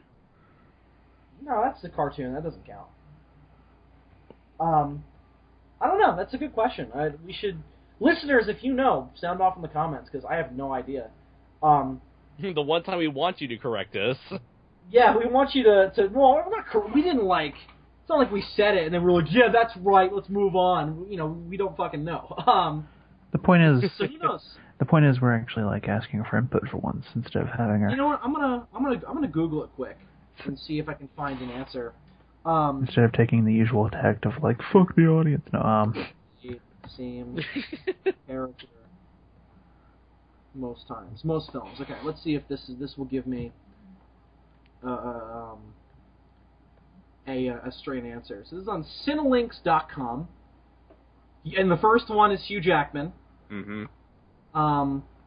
But that doesn't seem like it's the answer. I guess he's just like the modern day example to introduce the article. So you have Harry Potter. So those characters played their roles 8 times. Oh, yeah, I forgot about Harry Potter. Then you also have the same number with Robert Englund as Freddy Krueger. Leonard Nimoy as Spock. Oh, He had wow. a crap load of times as well. Christopher Lee as Dracula. Yes. Uh-huh. Speaking of James Bond, the actor who had the most reappearing roles was both Desmond Llewellyn as Q, and then Bernard Lee as M. They had the most appearances in a Bond film. And then Lois Maxwell as Moneypenny as well. Johnny Weissmuller Tarzan played him 12 times. Oh, that guy. I recently learned that his contract stipulated he had to stick to 190 pounds for that part, and they would actually fine him for every fucking pound over that he was. Johnny Weissmuller? Yeah. Holy shit, that's fucked up. This is during the time in history where the fucking studio system could fucking, like, own your soul and, like, dictate what, like, color your hair was. Like, it was pretty insane. Yeah, they were dark back then. Like, we own you. Well, it's also like you go back and you look at those stars. I was listening to a podcast earlier called The Weekly Planet, which you should listen to. Which, if you like comics and stuff, listen to it because it's great. And they were talking about the 1940s Captain America movie serial, which is like the worst thing ever. And they were talking about the guy who played Captain America in that show, or in that serial. And people should watch the like looking at him in comparison to looking at him in comparison to like a modern day action hero, it's like, wow, they were very lenient in terms of like build back then because the guy was chunky. In fact, he was described at the time as being a moderately overweight action hero. So even back then, people do. Yeah, I mean, even back then they acknowledged that he was a little bit chunky for an action star, but I mean, it still happens today. I mean, you know, there are chunkier or at least beefier action stars. And then there are times when we feel that a person is too skinny to be in a role, like the problem that Gal Gadot as Wonder Woman. The problem we have with Adrian. I would rather have somebody be too skinny than too muscular. Well, I mean, because they can always bulk up. Well, here's the thing. I think Captain America is way too muscular for my liking. The new one, Chris Evans. Chris Evans? It's a little bit disturbing. Yeah, like to me when I look at him, like that is unnatural. That is kind of disgusting. Well, technically, actually. he is unnatural. He is a modified human. He did the super steroids. So I guess that kind of. Which means he has a tiny, tiny, tiny dick. We've already seen that. Oh yeah, we have seen. Yeah, the Rob Liefeld drawing proved that. Yeah, oh yeah, that's right. Yeah. Oh wow, that's also hilarious because Johnny Weissmuller also played another character called Jungle Jim 16 times. Oh, and that's not even the one. There's this boy from the Tarzan movies, which is the son that him and Jane adopt. That kid grew up to then play another character that's pretty much another ripoff of Tarzan in several movies called George of the Jungle? No, he's called Jungle something. I saw him just the other day in one of them called Elephant Stampede or something like that. It wasn't Jungle Jim, right? No, it's not Jungle Jim. It's something else. It's a third fucking Tarzan ripoff. There's a lot of those, apparently. Then I knew this one was going to be on here. Basil Rathbone as Sherlock Holmes 14 times. Jungle Pictures were very popular at the time.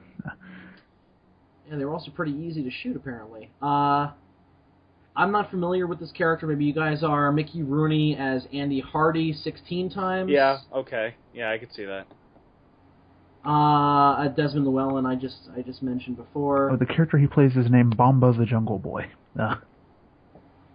Alright, so according to this, I don't know who this person is. The all-time champion is Arthur Lake and Penny Singleton as Dagwood and Blondie in 28 movies. I have no idea who those people are or what these movies are. Me neither. Probably. But they played them Blondie 28 times. Dagwood from like the comic strip.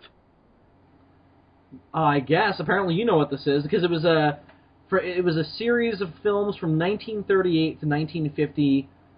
2 every year, it looks like. Sometimes not, but mostly 2 every year. What was the country of origin? With such riveting titles as Blondie Meets the Boss, Blondie Brings Up Baby, Leave It to Blondie, LOL, and Blondie in the Dough. Apparently this was a riveting series of films. Dagwood and Blondie. So Andres, you've heard of this? I just know that there's a comic strip that's been around since the 30s called Blondie. I'm assuming this is the same thing then. That would make sense. And the characters, their last name is Dagwood. I know their character, they're the husband and wife. They're Blondie and Dagwood. Then that would make sense. Let's see. I'm on the Wikipedia page. I'm trying to look down where it filmed. There was also a radio show. Okay, yeah. Okay. I'm looking at the titles right there, and yeah, it is the comic strip characters. I didn't know. Are they live action or animated? I'm assuming they're live action, otherwise this wouldn't be on this list. These are all live action film appearances. Okay, I know. And specifically movies, not TV. TV is if they did play the character on TV, it's put in parentheses. So they did that for Basil Rathbone for radio shows, and then they also did that for these motherfuckers with radio show. And Lake, who played Dagwood, did a TV version. Yeah, so Blondie was adapted into a long-running series of 28 low-budget theatrical B features produced by Columbia Pictures. Started in 1938. Series lasted 12 years. The fuck is it about? It's basically 50s American sitcom, like your average. But it started in the 30s. All right, but I don't know. Here's the thing. I read. So it's about a husband and a wife. Yeah, it's about a husband and wife with a family and a dog, and you see the husband Dagwood and his family life and his work life, dealing with coworkers and his boss.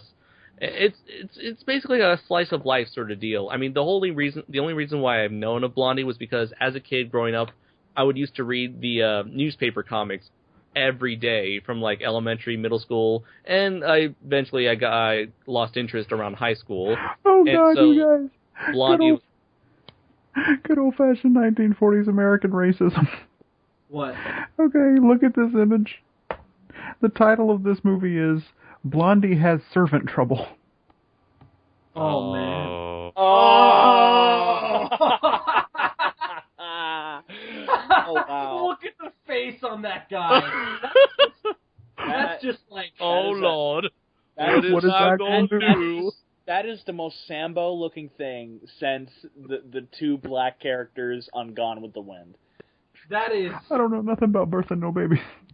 I don't know nothing about no birth and no babies. I'm saving this picture because it's going to be part of the thumbnail for this episode. You gotta put that black guy behind fucking Jaguar. Best thing I have ever seen in my fucking life.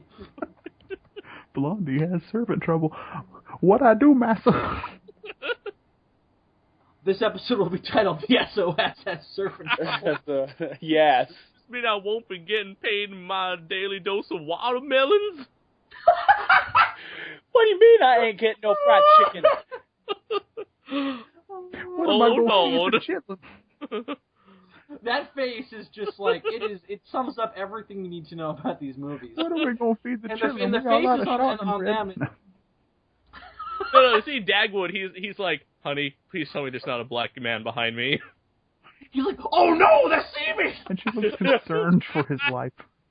I'm not blending into the background. The look on her face is so worrisome. She's like, this is not going to end well. I've seen Birth of a Nation. I know what's happening here.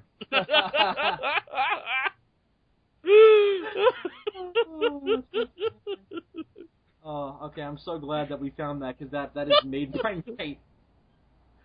Oh, all right. Well, let's start. So, Andres, why don't you get into the news for this week? All right. It's been a slow news week. Racism. I love it. a slow news week, meaning we're not going to give a shit about anything you say. So the only thing, but okay. the only thing I have here is that there's going to be a live-action film by Disney based on a sequence from the movie Fantasia. Do you guys want to guess what it is, or do you guys just not give a shit? The one with It's the the Satan final and the one. mountain. The and final one, yes. Yeah, A Night on Bald Mountain. Yay! Because I thought it was the one with the fucking penguin. I thought it was the one of. I thought it was the one from Fantasia 2000 with the flamingos. I thought it was the That was one my with favorite. the dancing. I thought it was the one with the dancing hippopotamus. I thought it was the one from Fantasia 2000 with the flying whale. That's what I was praying it would be. I'm really sad to I thought see it was a live action. Although there is a... I thought it was a live action adaptation of Mickey digging around with a magic wand. Has there ever been... Well, technically, there was the Sorcerer's Apprentice with Nicolas Cage as the wizard. Oh, yeah, that's That's true. not based on that, though. It is. Yes, it is. The, Yeah. What? The broom. They had the fucking broom in there. I didn't watch that movie. What do you take me for? Some kind of asshole? Some kind I of. did see that. I did Yeah. see it, and I am some Well, kind of fuck you, asshole, and Andre. He said, fuck you, Adam, and fuck you, Didn't that Dylan. movie bomb like big time? I'm gonna check. Yeah, but I'm gonna apparently check it was right really now. fun. I actually heard really good reviews for it. Like, it was like... Because when I saw the trailer, I was like, that looks like the most generic piece of shit I've ever seen That's in what my I thought so I had too. to I was see like, it because the Nicolas betrayal. Cage. I had to see it just because Nicolas Cage was the mentor. Like, Because Nicolas Cage has done something to himself where his name no longer means shit. I don't because think he it just ever puts- meant shit.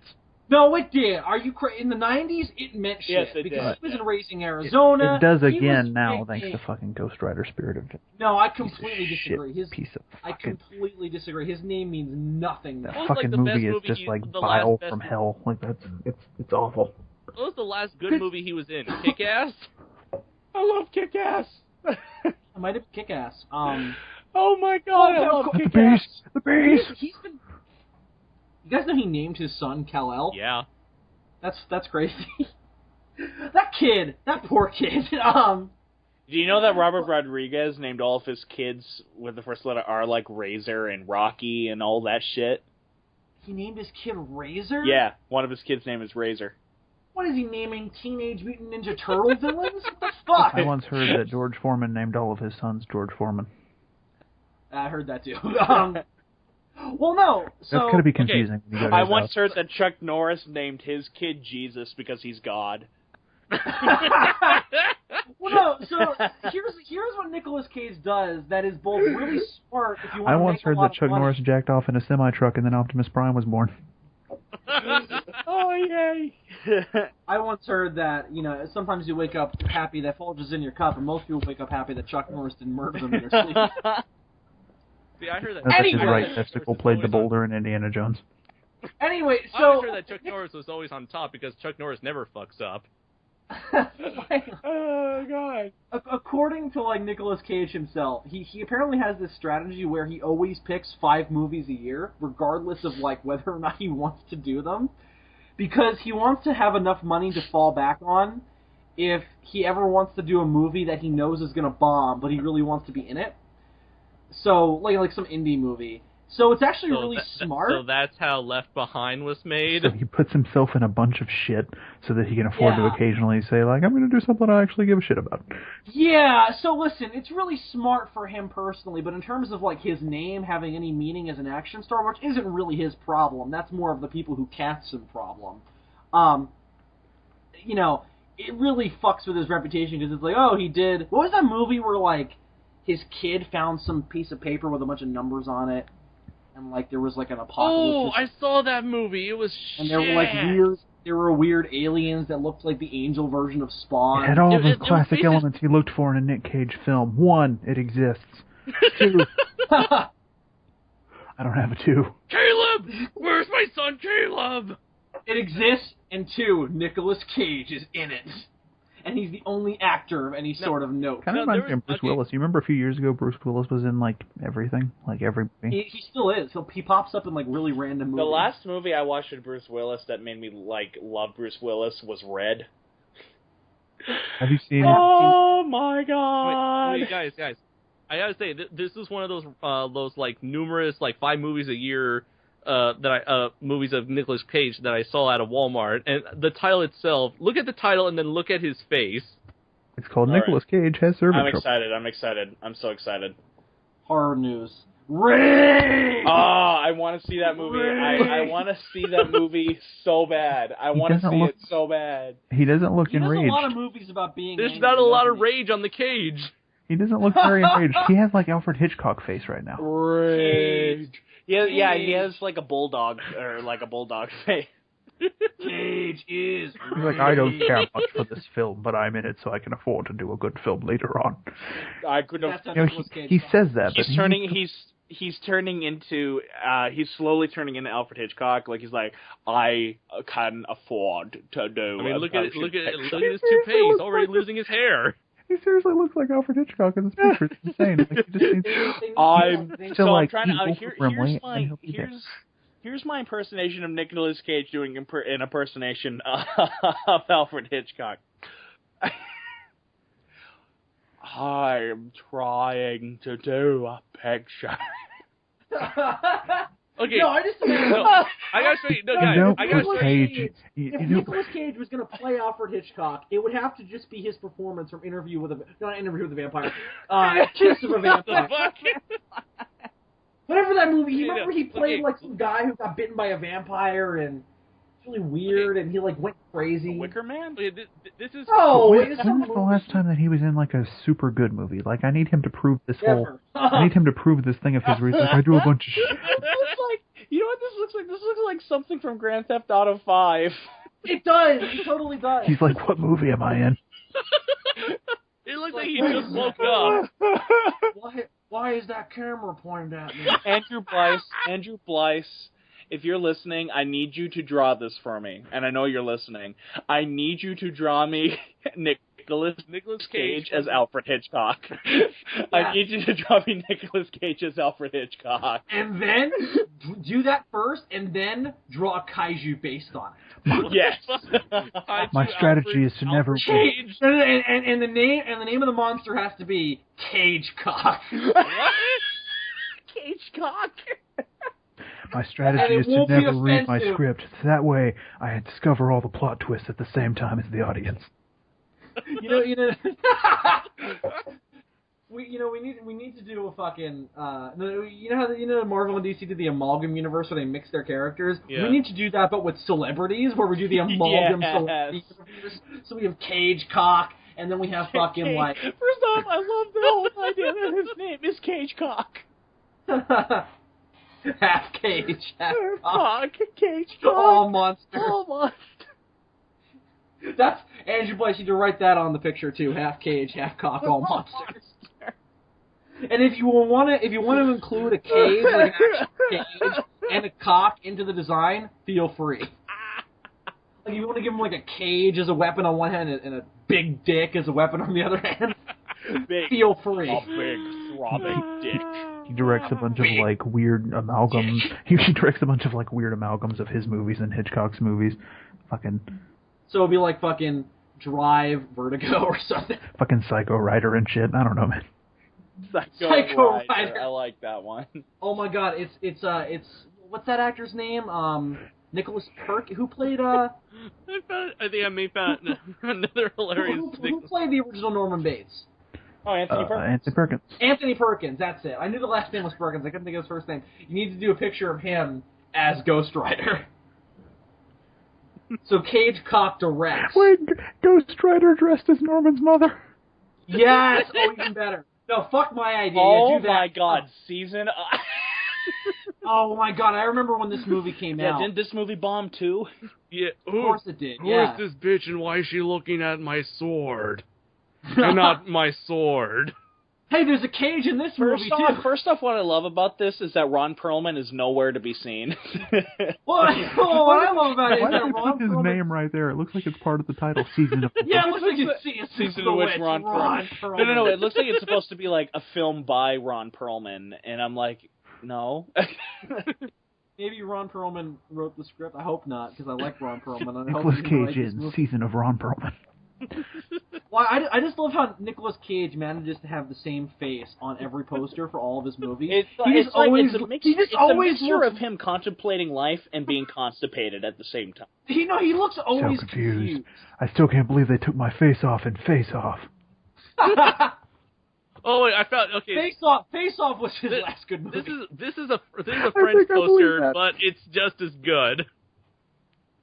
I actually really fucking love Face Off. It's a fun ass movie. Look at that! Look at that! He looks confused on the American poster too. Even when he's like turning into Ghost Rider. Vengeance.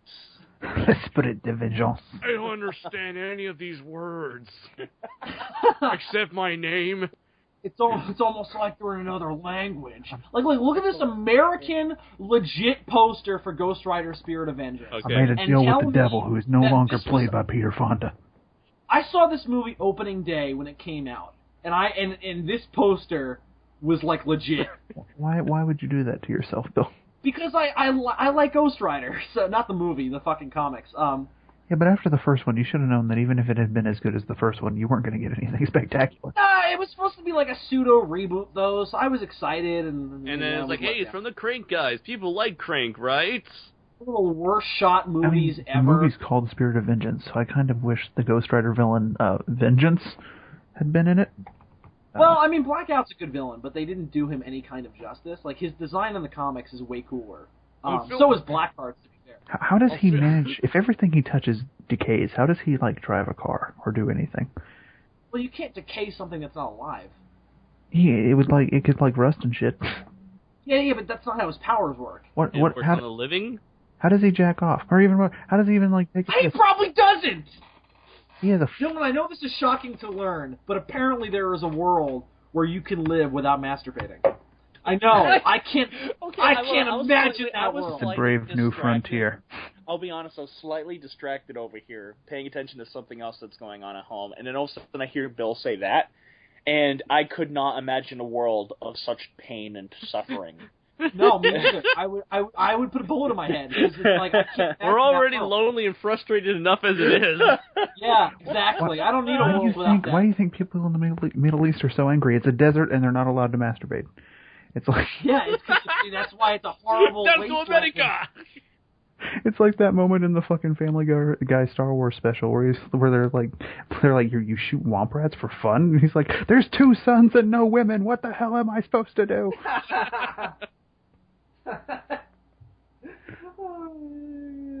All right, well, we should probably talk at least a little bit about this news. I don't care. That Nicolas Cage is going to be playing Chernobog in Night on Bald Mountain. All right, then I care. I'm seeing this. No, if he does the mocap for that character, yes. And it's like a dead-on mocap, instead of the monster roaring, he's like, roar. It's gonna be like banging on the mountain, scraping at the door. Scraping at the door. So perfect, as if they cast a Jeremy Irons at some point in this film. Oh God, I hope this is the one case where I hope they try to pull that shit that they pulled with Maleficent and try to make it all a movie about how Chernobog wasn't such a bad guy after all. No. Yeah. Just to follow Nicolas Cage dressed as a gargoyle. No. This is the reference picture they need to use when constructing the concept art. Oh, gotta see this. Scraping at the door. Yes. Yes. And that picture is from that vampire movie I mentioned. I can't I'm fucking a remember. vampire. I'm a vampire. Nicolas Cage vampire movie. Vampire's Kiss. I was right. No. And at the end, the heroes have to discover that Chernobog's only weakness was bees. And no, not the bees! Not the bees! Having his legs broken, and the only way that he's you broke my legs, my one weakness. Oh no! I think I may have found another worse poster for Nick Cage here. Oh shit! I'm so excited. Is he like eating a sandwich? Yes! Yes! Oh my God! 12 hours. Oh, I remember this movie. Wow, that never before has a movie come right out and said, "Yeah, this is kind of a cliched movie," and Nicolas Cage is just playing himself. The poster might as well just say one Taken ripoff. This is 2012. When was Taken? Taken came out in like 2009. Okay, so yeah, this is it. Yeah, Andres, they just got Mexican bitch. Taken 3 came out like a year ago, and there's been 3 of them. Yeah, Like, what do you think, they put out 2 a year? Yeah, what do you think, Toho made them? Like, do you think they fucking came out like... Oh my God, Toho's fucking... Toho's Taken would be way... Toho's Taken is a great title in and of itself. Jaguar, give me back my daughter. No. So wait a second, Andres. They're doing a live-action movie, a feature-length motion picture based on... Night on Bald Mountain. Based on Night on Bald Mountain. How the fuck are they going to get 2 hours out of it? No. You guys They're don't probably know gonna shit. have some... This is what they need to use, because you know how just take a look at this picture. This is what they need to use as the mocap for. Oh! All right, somebody needs to Photoshop that and put it next to this. Let's find it now. This is turning into one of those episodes where we share pictures that the audience can't see. I love it. That's their problem, not mine. Oh my god! And here's what's gonna. And somebody needs to Photoshop that picture of Nicolas Cage Look at this picture that he just. and put it next to this. Look at the picture that I just sent. Oh! Boobs. Look, but he actually looks happy. So now we know what makes Nicolas Cage happy. Having big titties. Big titties. Big titties. Oh. He looks kind of like the half-human suit with those titties.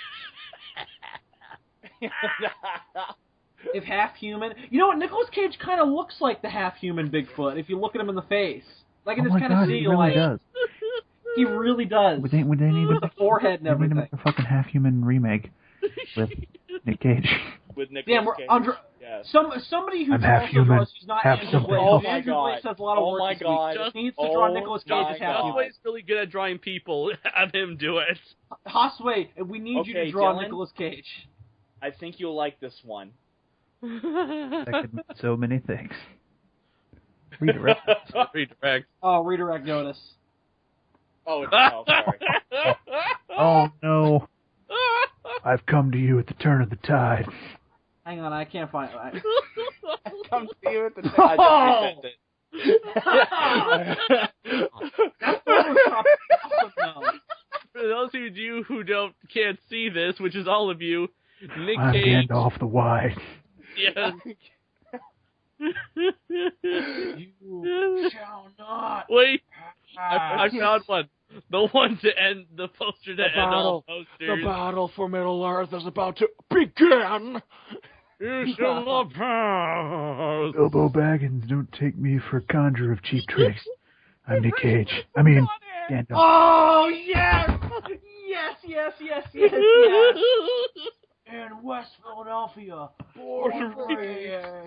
on the playground, where I spend most of my days. Chilling out, maxing, relaxing off cool, and punching some women. Oh, God. Oh, shit. Guys. Oh, my God. I found Don't put a bear in a cage. Look at this one. No. Guys. Okay. Look at what does the Virgin Mary look like Nicolas Cage? Oh, yeah. I think that's what she would have looked like. Also, why is she in front of the Japanese flag? That's a good question. Why the fuck is she in front of the Japanese flag? What is this picture? There are hidden messages in the Bible.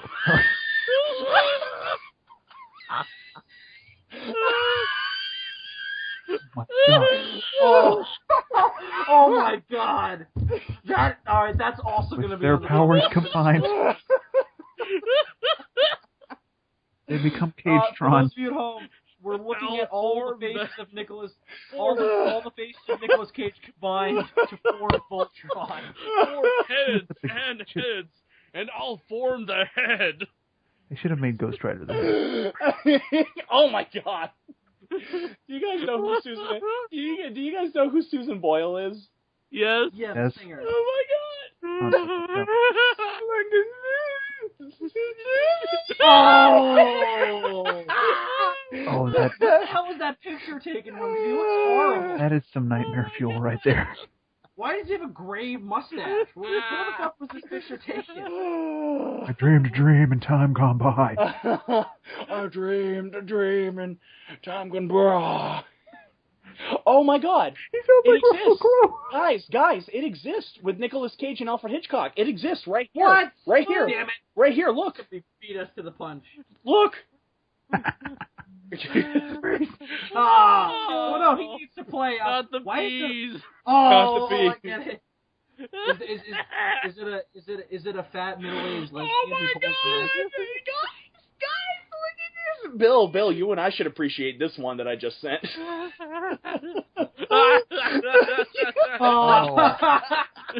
Oh no, there's a video. Someone actually made a video out of that. I'm gonna look Moving like a wrecking ball. I'm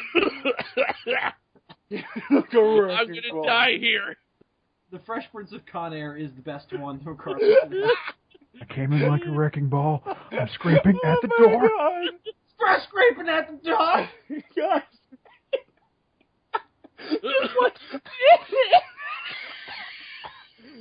Oh. Oh my god! I feel bad for the listeners because they have no fucking idea what we're laughing at. The hippolysk goes, The hippolysk. Oh my god, this. Hungry hippo. They need to redesign Hungry Hippos with that face. I'm sorry, It was Miley so Cyrus million. wrecking ball Nicolas Cage. Oh god. oh god. Oh my god. Oh. Oh. Oh. Oh. Watch it again. Oh. Those last two That shots is are really well done, that actually. Nicolas Cage can work well with anything. There are like Nicolas Cage wins the there are universe. like 4 shots in this video, and the first 2 look pretty crappy, but the last 2 are pretty seamless, actually. Nicolas Cage is the Right, no, modern day 6. Chuck Norris. He makes everything better. I'm actually out of breath because of this. I need to get out more. I need to go for light jogs every day in order to endure this. Nicolas Came in Cage like a wrecking ball, scraping at the door.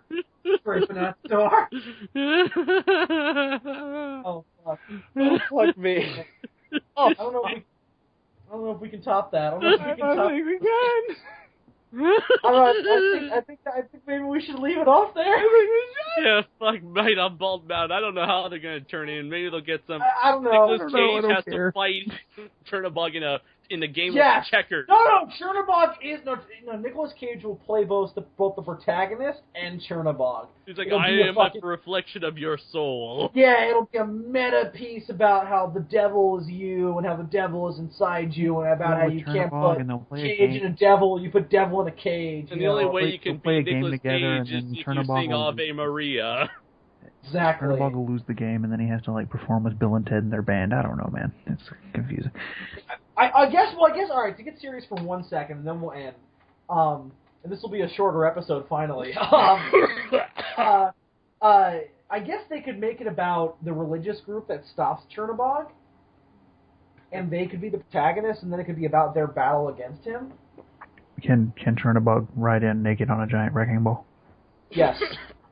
Though knowing Disney, they'll probably get some like That's how we teen destroyed the pop top star of to be like the young, dashing, good-looking hero to. They'll get like Callan Lutz to play like the priest, or whoever the fuck played the priest in Pirates 4, who was the most boring character ever, as well as his mermaid fuck buddy. I don't know why, but for some reason I imagine John Hurt would do good in like a movie about demons and religion.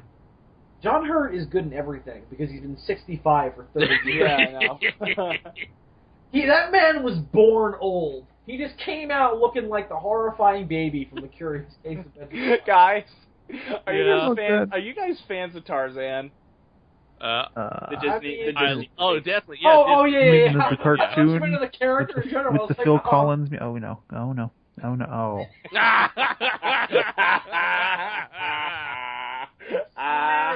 Two worlds. Oh, that is Smashing. And has anybody ever realized that Nigel's nose is the same shape as his head? Is it? Yes, it is. It totally is. And look shape as his head. That's amazing. That just popped up because I hit face swap by mistake. You know what? So is Tarzan's dad's nose. It's the same shape as his head. I mean, that's a common. Is that just what the fuck is it with cartoons and making their characters' noses the same shape? Maybe as their that's a head? common thing that we just never picked up on before. I don't know. I don't think my nose is the same shape. No, I as mean my in head. animation. I mean in animation. Maybe it's an. Andres, you're more of an animation guy than anyone else here. You ever noticed this before? Not I really. watch cartoon porn every night. Really? Most characters just have tiny noses. Goku's nose isn't the same shape as his head. I mean, it's a point, and so is his head. It's just pointing in a different direction. Sure. No, I wish Goku's nose had a little hair on it. That could go Super Saiyan too. Why do you? Never mind. Nah. That's another drawing somebody needs to make. All right, so I think we'll end there. A little bit of a shorter episode. Nothing wrong with that. But does anybody have anything to announce? I do. All right, go ahead. Stay tuned for my review of the 1962 film Harakiri with Dylan McCandless as my guest. Do go on my A&P Network page where we just finished the short film extravaganza. Watch all the short films, several in which Bill Wurster is the star of. I do like that. Or the creepy co-star. Go on. Yes, the creepy co-star is the most important one. Go on Facebook, like AN Productions, like Which Way They Walk, and do all that shit. And I know there's something else that I wanted to pimp, and it's bugging me that I can't fucking remember. Oh yeah, go watch Wolf Cop. Yes. Wolf Cop. Yes. Wolf Cop and Kung Fury. Wasn't that fucking amazing? I actually haven't seen it yet. Yeah, I still have. Based on what I heard. I still have to watch Wolf Cop, but I'm so fucking excited. I just said Wolf Cop. Wolf Cop.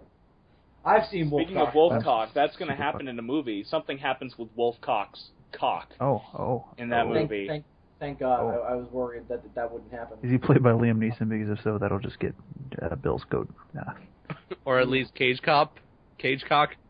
Cage Cop.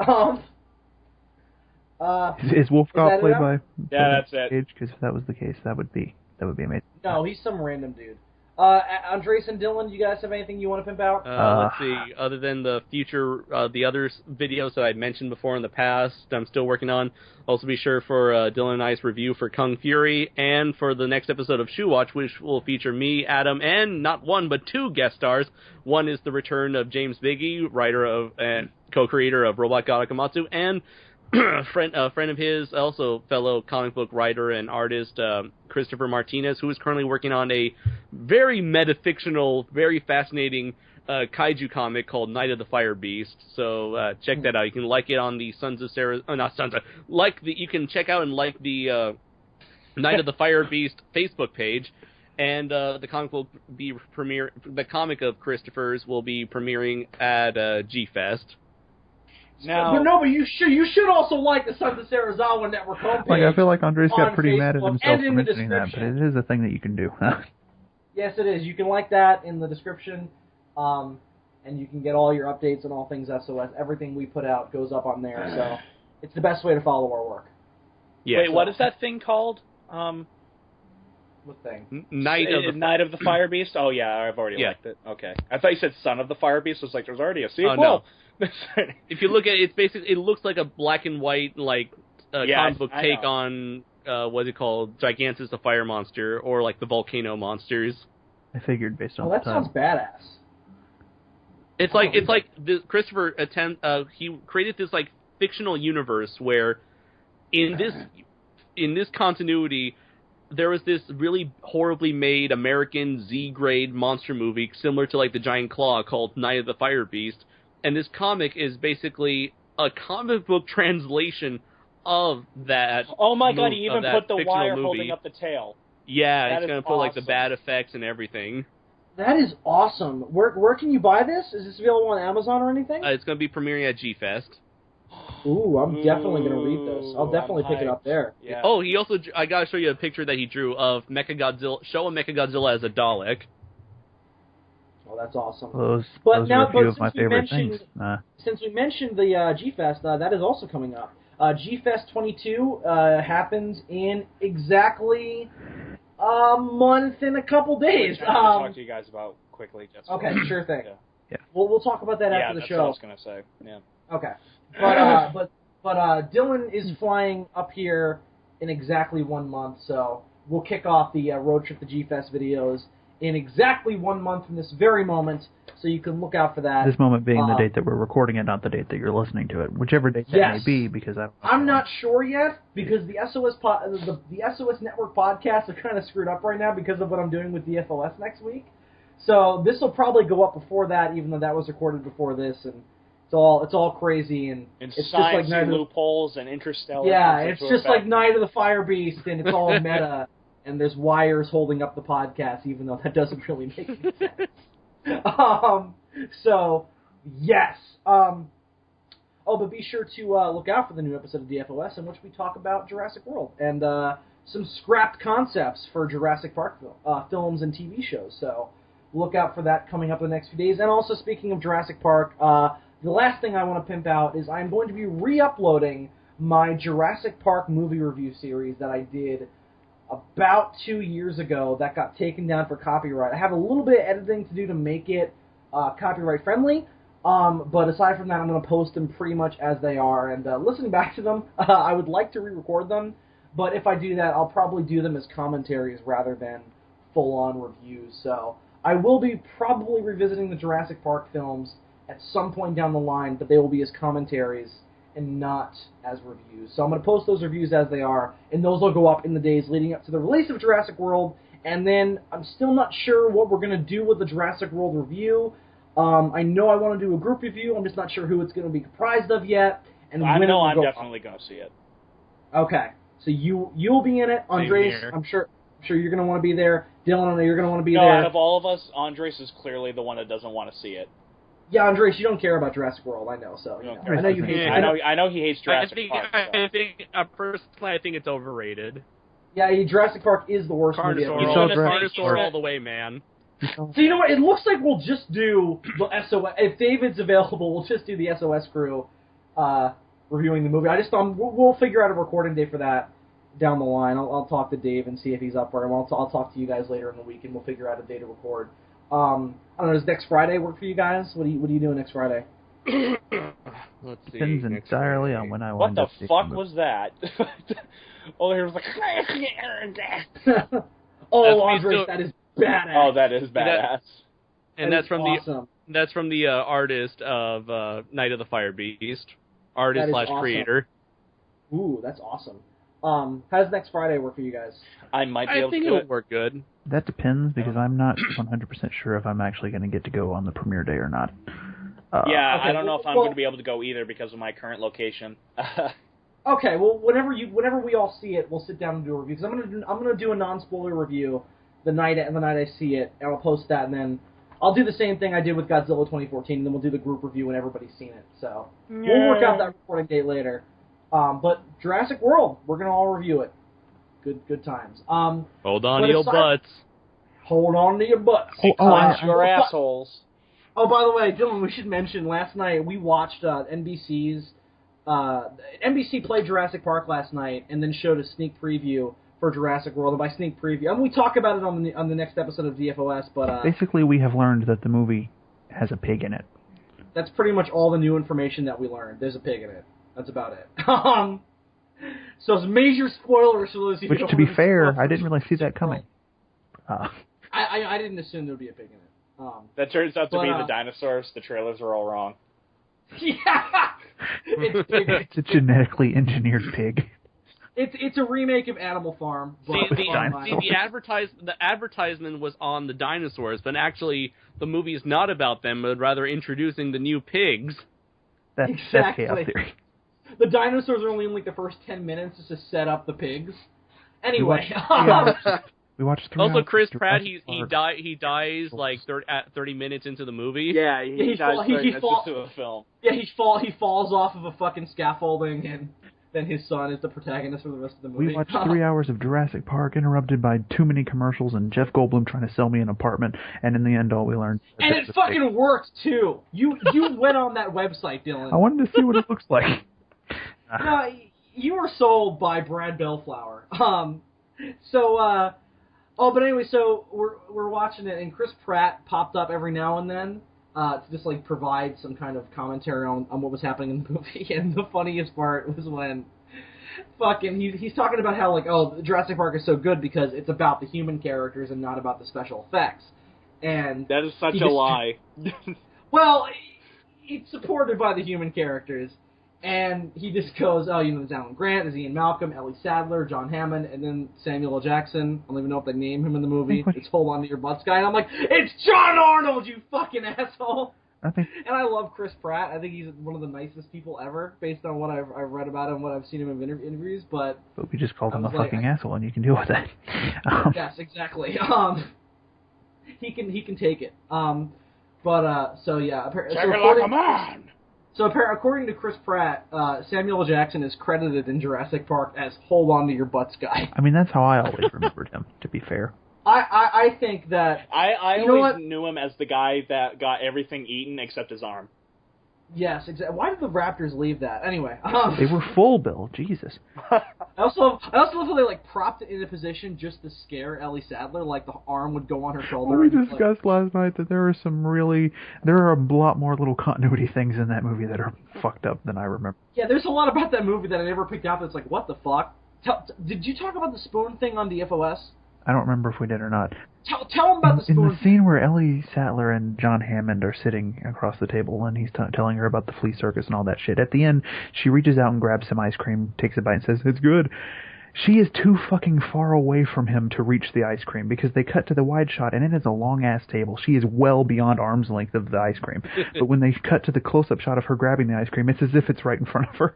And then I remember saying earlier on in a certain podcast that I need to get out more. I now retract that statement and give it fully to Dylan. Well, it wouldn't be so noticeable if right after she grabbed the ice cream, they cut back to the wide shot, and we see that the fucking ice cream is like 3 feet away from her. Well, we were also picking, because we were kind of watching it together, sort of. We were texting each other while we were watching it, and fucking, we were just picking out a whole bunch of shit. We fucking talked about the fucking chess game. Like, I love how fucking Nedry is playing, like, early 90s computer chess while he's supposed to be running the park. Of course, the ones that everyone remembers, like the ledge that appears out of nowhere during the T-Rex attack scene. Oh, yeah, God, yeah. That massive plot hole.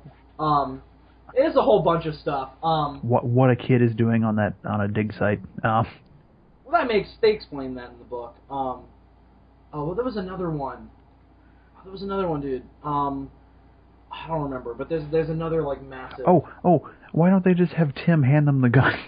Oh, that was the one, Ellie's trying to reach the gun with her foot, and all Tim's doing is sitting over there with his sister, like, watching her hack. Oh my God, it's so funny that we talked about that last night, though, because I saw a music video today, which is, like, the weirdest music video I've ever seen. It was called Clever Girl by DUM, Underground Music, whatever it was. It's an awesome music video where these people, like, insert themselves into the original Jurassic Park, and they, like, fuck around with, like, CGI and shit. They make the dinosaurs, like, smoking joints and shit. It's pretty amazing. And at one point, the characters in the movie are watching the movie, and Alan is screaming for Tim to grab the gun, and I was like, holy shit, we were just talking about that last night. Like, why doesn't he just, he doesn't even have to scream. He could just very calmly be like, Tim, could you, hand us the gun so that we don't fucking, die? I mean... Not that it would have helped. Everybody in the Jurassic Park movies are horrible shots. Even so, they could have tried. We also made the observation that no women die in the Jurassic Park movies. And I made the comment that it's because it's sisterly love, because the dinosaurs are all supposed to be because dinosaurs eat man, and then woman inherits... Andres is now feeling like how I felt at the beginning of this podcast, where Bill was kind of tearing apart King Kong, and they're now tearing apart Jurassic Park. I've watched that movie enough times to know I've watched that movie enough times to understand what they're saying. To like, yes, what the fuck? Why can't they shoot the fucking dinosaurs? Also, this isn't a plot hole. This is just something that kind of gets on my nerves. No, it's just fun nitpicky things. They don't. No, wait. Some of the ones we just said were plot holes.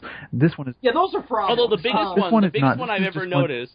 This is just one that gets on my nerves. They never explain why the Triceratops is sick. They didn't find any lilac berries in the droppings. Yeah, they cut it out. I mean, it's in the book. It's in the book. I don't remember what the fuck it was. Something to do with gizzard stones. Of course, in the book, it's also a Stegosaurus instead of a Triceratops. But like they build it up. Go ahead, Andre. The biggest plot hole I ever found personally that always bothered me the most was that whenever the T-Rex got out of his like his cage, and of course it has to be like flat ground for him to walk across. Yet when he flips over the truck into that cage area, it's now this big old canyon. Yeah, we mentioned that. Yeah, we noticed that as well. Also, so one of the biggest things, if you watch the documentary Return to Jurassic Park, which is, the documentary on the making of the movie, Steven Spielberg talks about how, that the scene so much T-Rex, for this being a shorter episode, ladies. No, it still is. Wrapping up. It still is. This is hilarious, man. This is the last thing, then we'll end. Steven Spielberg says, I wanted to get the T-Rex in one more time, because it kind of became the star of the movie as we were shooting. Never bothers to explain how the fuck it gets in the building. Well, yeah, because somebody asked him, like, well, Steven, how does it get in? And he explains, like, this epic, like, emotional reason, like, because the T-Rex is, like, the King Kong of this picture. It's big and powerful and awe-inspiring. That doesn't answer the question. We're not asking why it got in. We're asking how. How did it get in? Yeah, he's explaining how it gets back into the film, not how it gets into the building. And they never really explain it. Well, to be fair to the movie, there's a big hole in the wall behind the T-Rex with, like, some plastic under, or that's where the raptors came in. I guess that's supposed to be fair outside. to Adam, who needs to get his sleep. Let's wrap this up.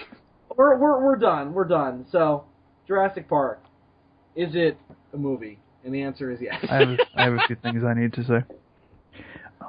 First of all... Oh, yeah. We still haven't done your pick. First of all, there's a new episode of Kaiju Spotlight, episode 13, all about Gorgo and Agra. It's kind of a weird way of wording things, just calling the episode Gorgo, but I digress. So you can go watch that if you want to. Coming up in the near future, I plan to finish that video, top 10 episodes of Curious Hentai Zyuranger, and then I have a few other ideas in the pipeline that I'm not going to go into at the moment. Also, I wanted to extend some well wishes to Miss Nichelle Nichols, who a few days ago suffered a minor stroke and is now... Oh my god. She really? Yeah, she went to the hospital. She had a minor stroke. She is recovering, though, and showing very good signs. So, best of wishes. May she continue to live long and prosper, and I'm saying that from the bottom of my heart. Oh my god, one of the fucking comments George Takei shared that this had happened. One of the comments was like, "Scotty, don't you dare beam her up." But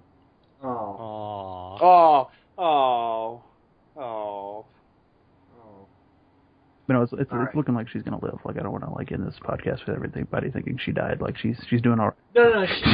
Based on what I've read, she's very much so going to be okay. It seems like so. She's in a stable condition at the moment. So recovering. Not to end this podcast on a dour note, but to totally end this podcast on a totally dour mild note. stroke. People have them every day. Trying to every reassure. Every time you get a brain freeze, technically that's kind of a stroke. A little bit. Wow, well, I'm never eating ice cream again. To bring this podcast back to high spirits again.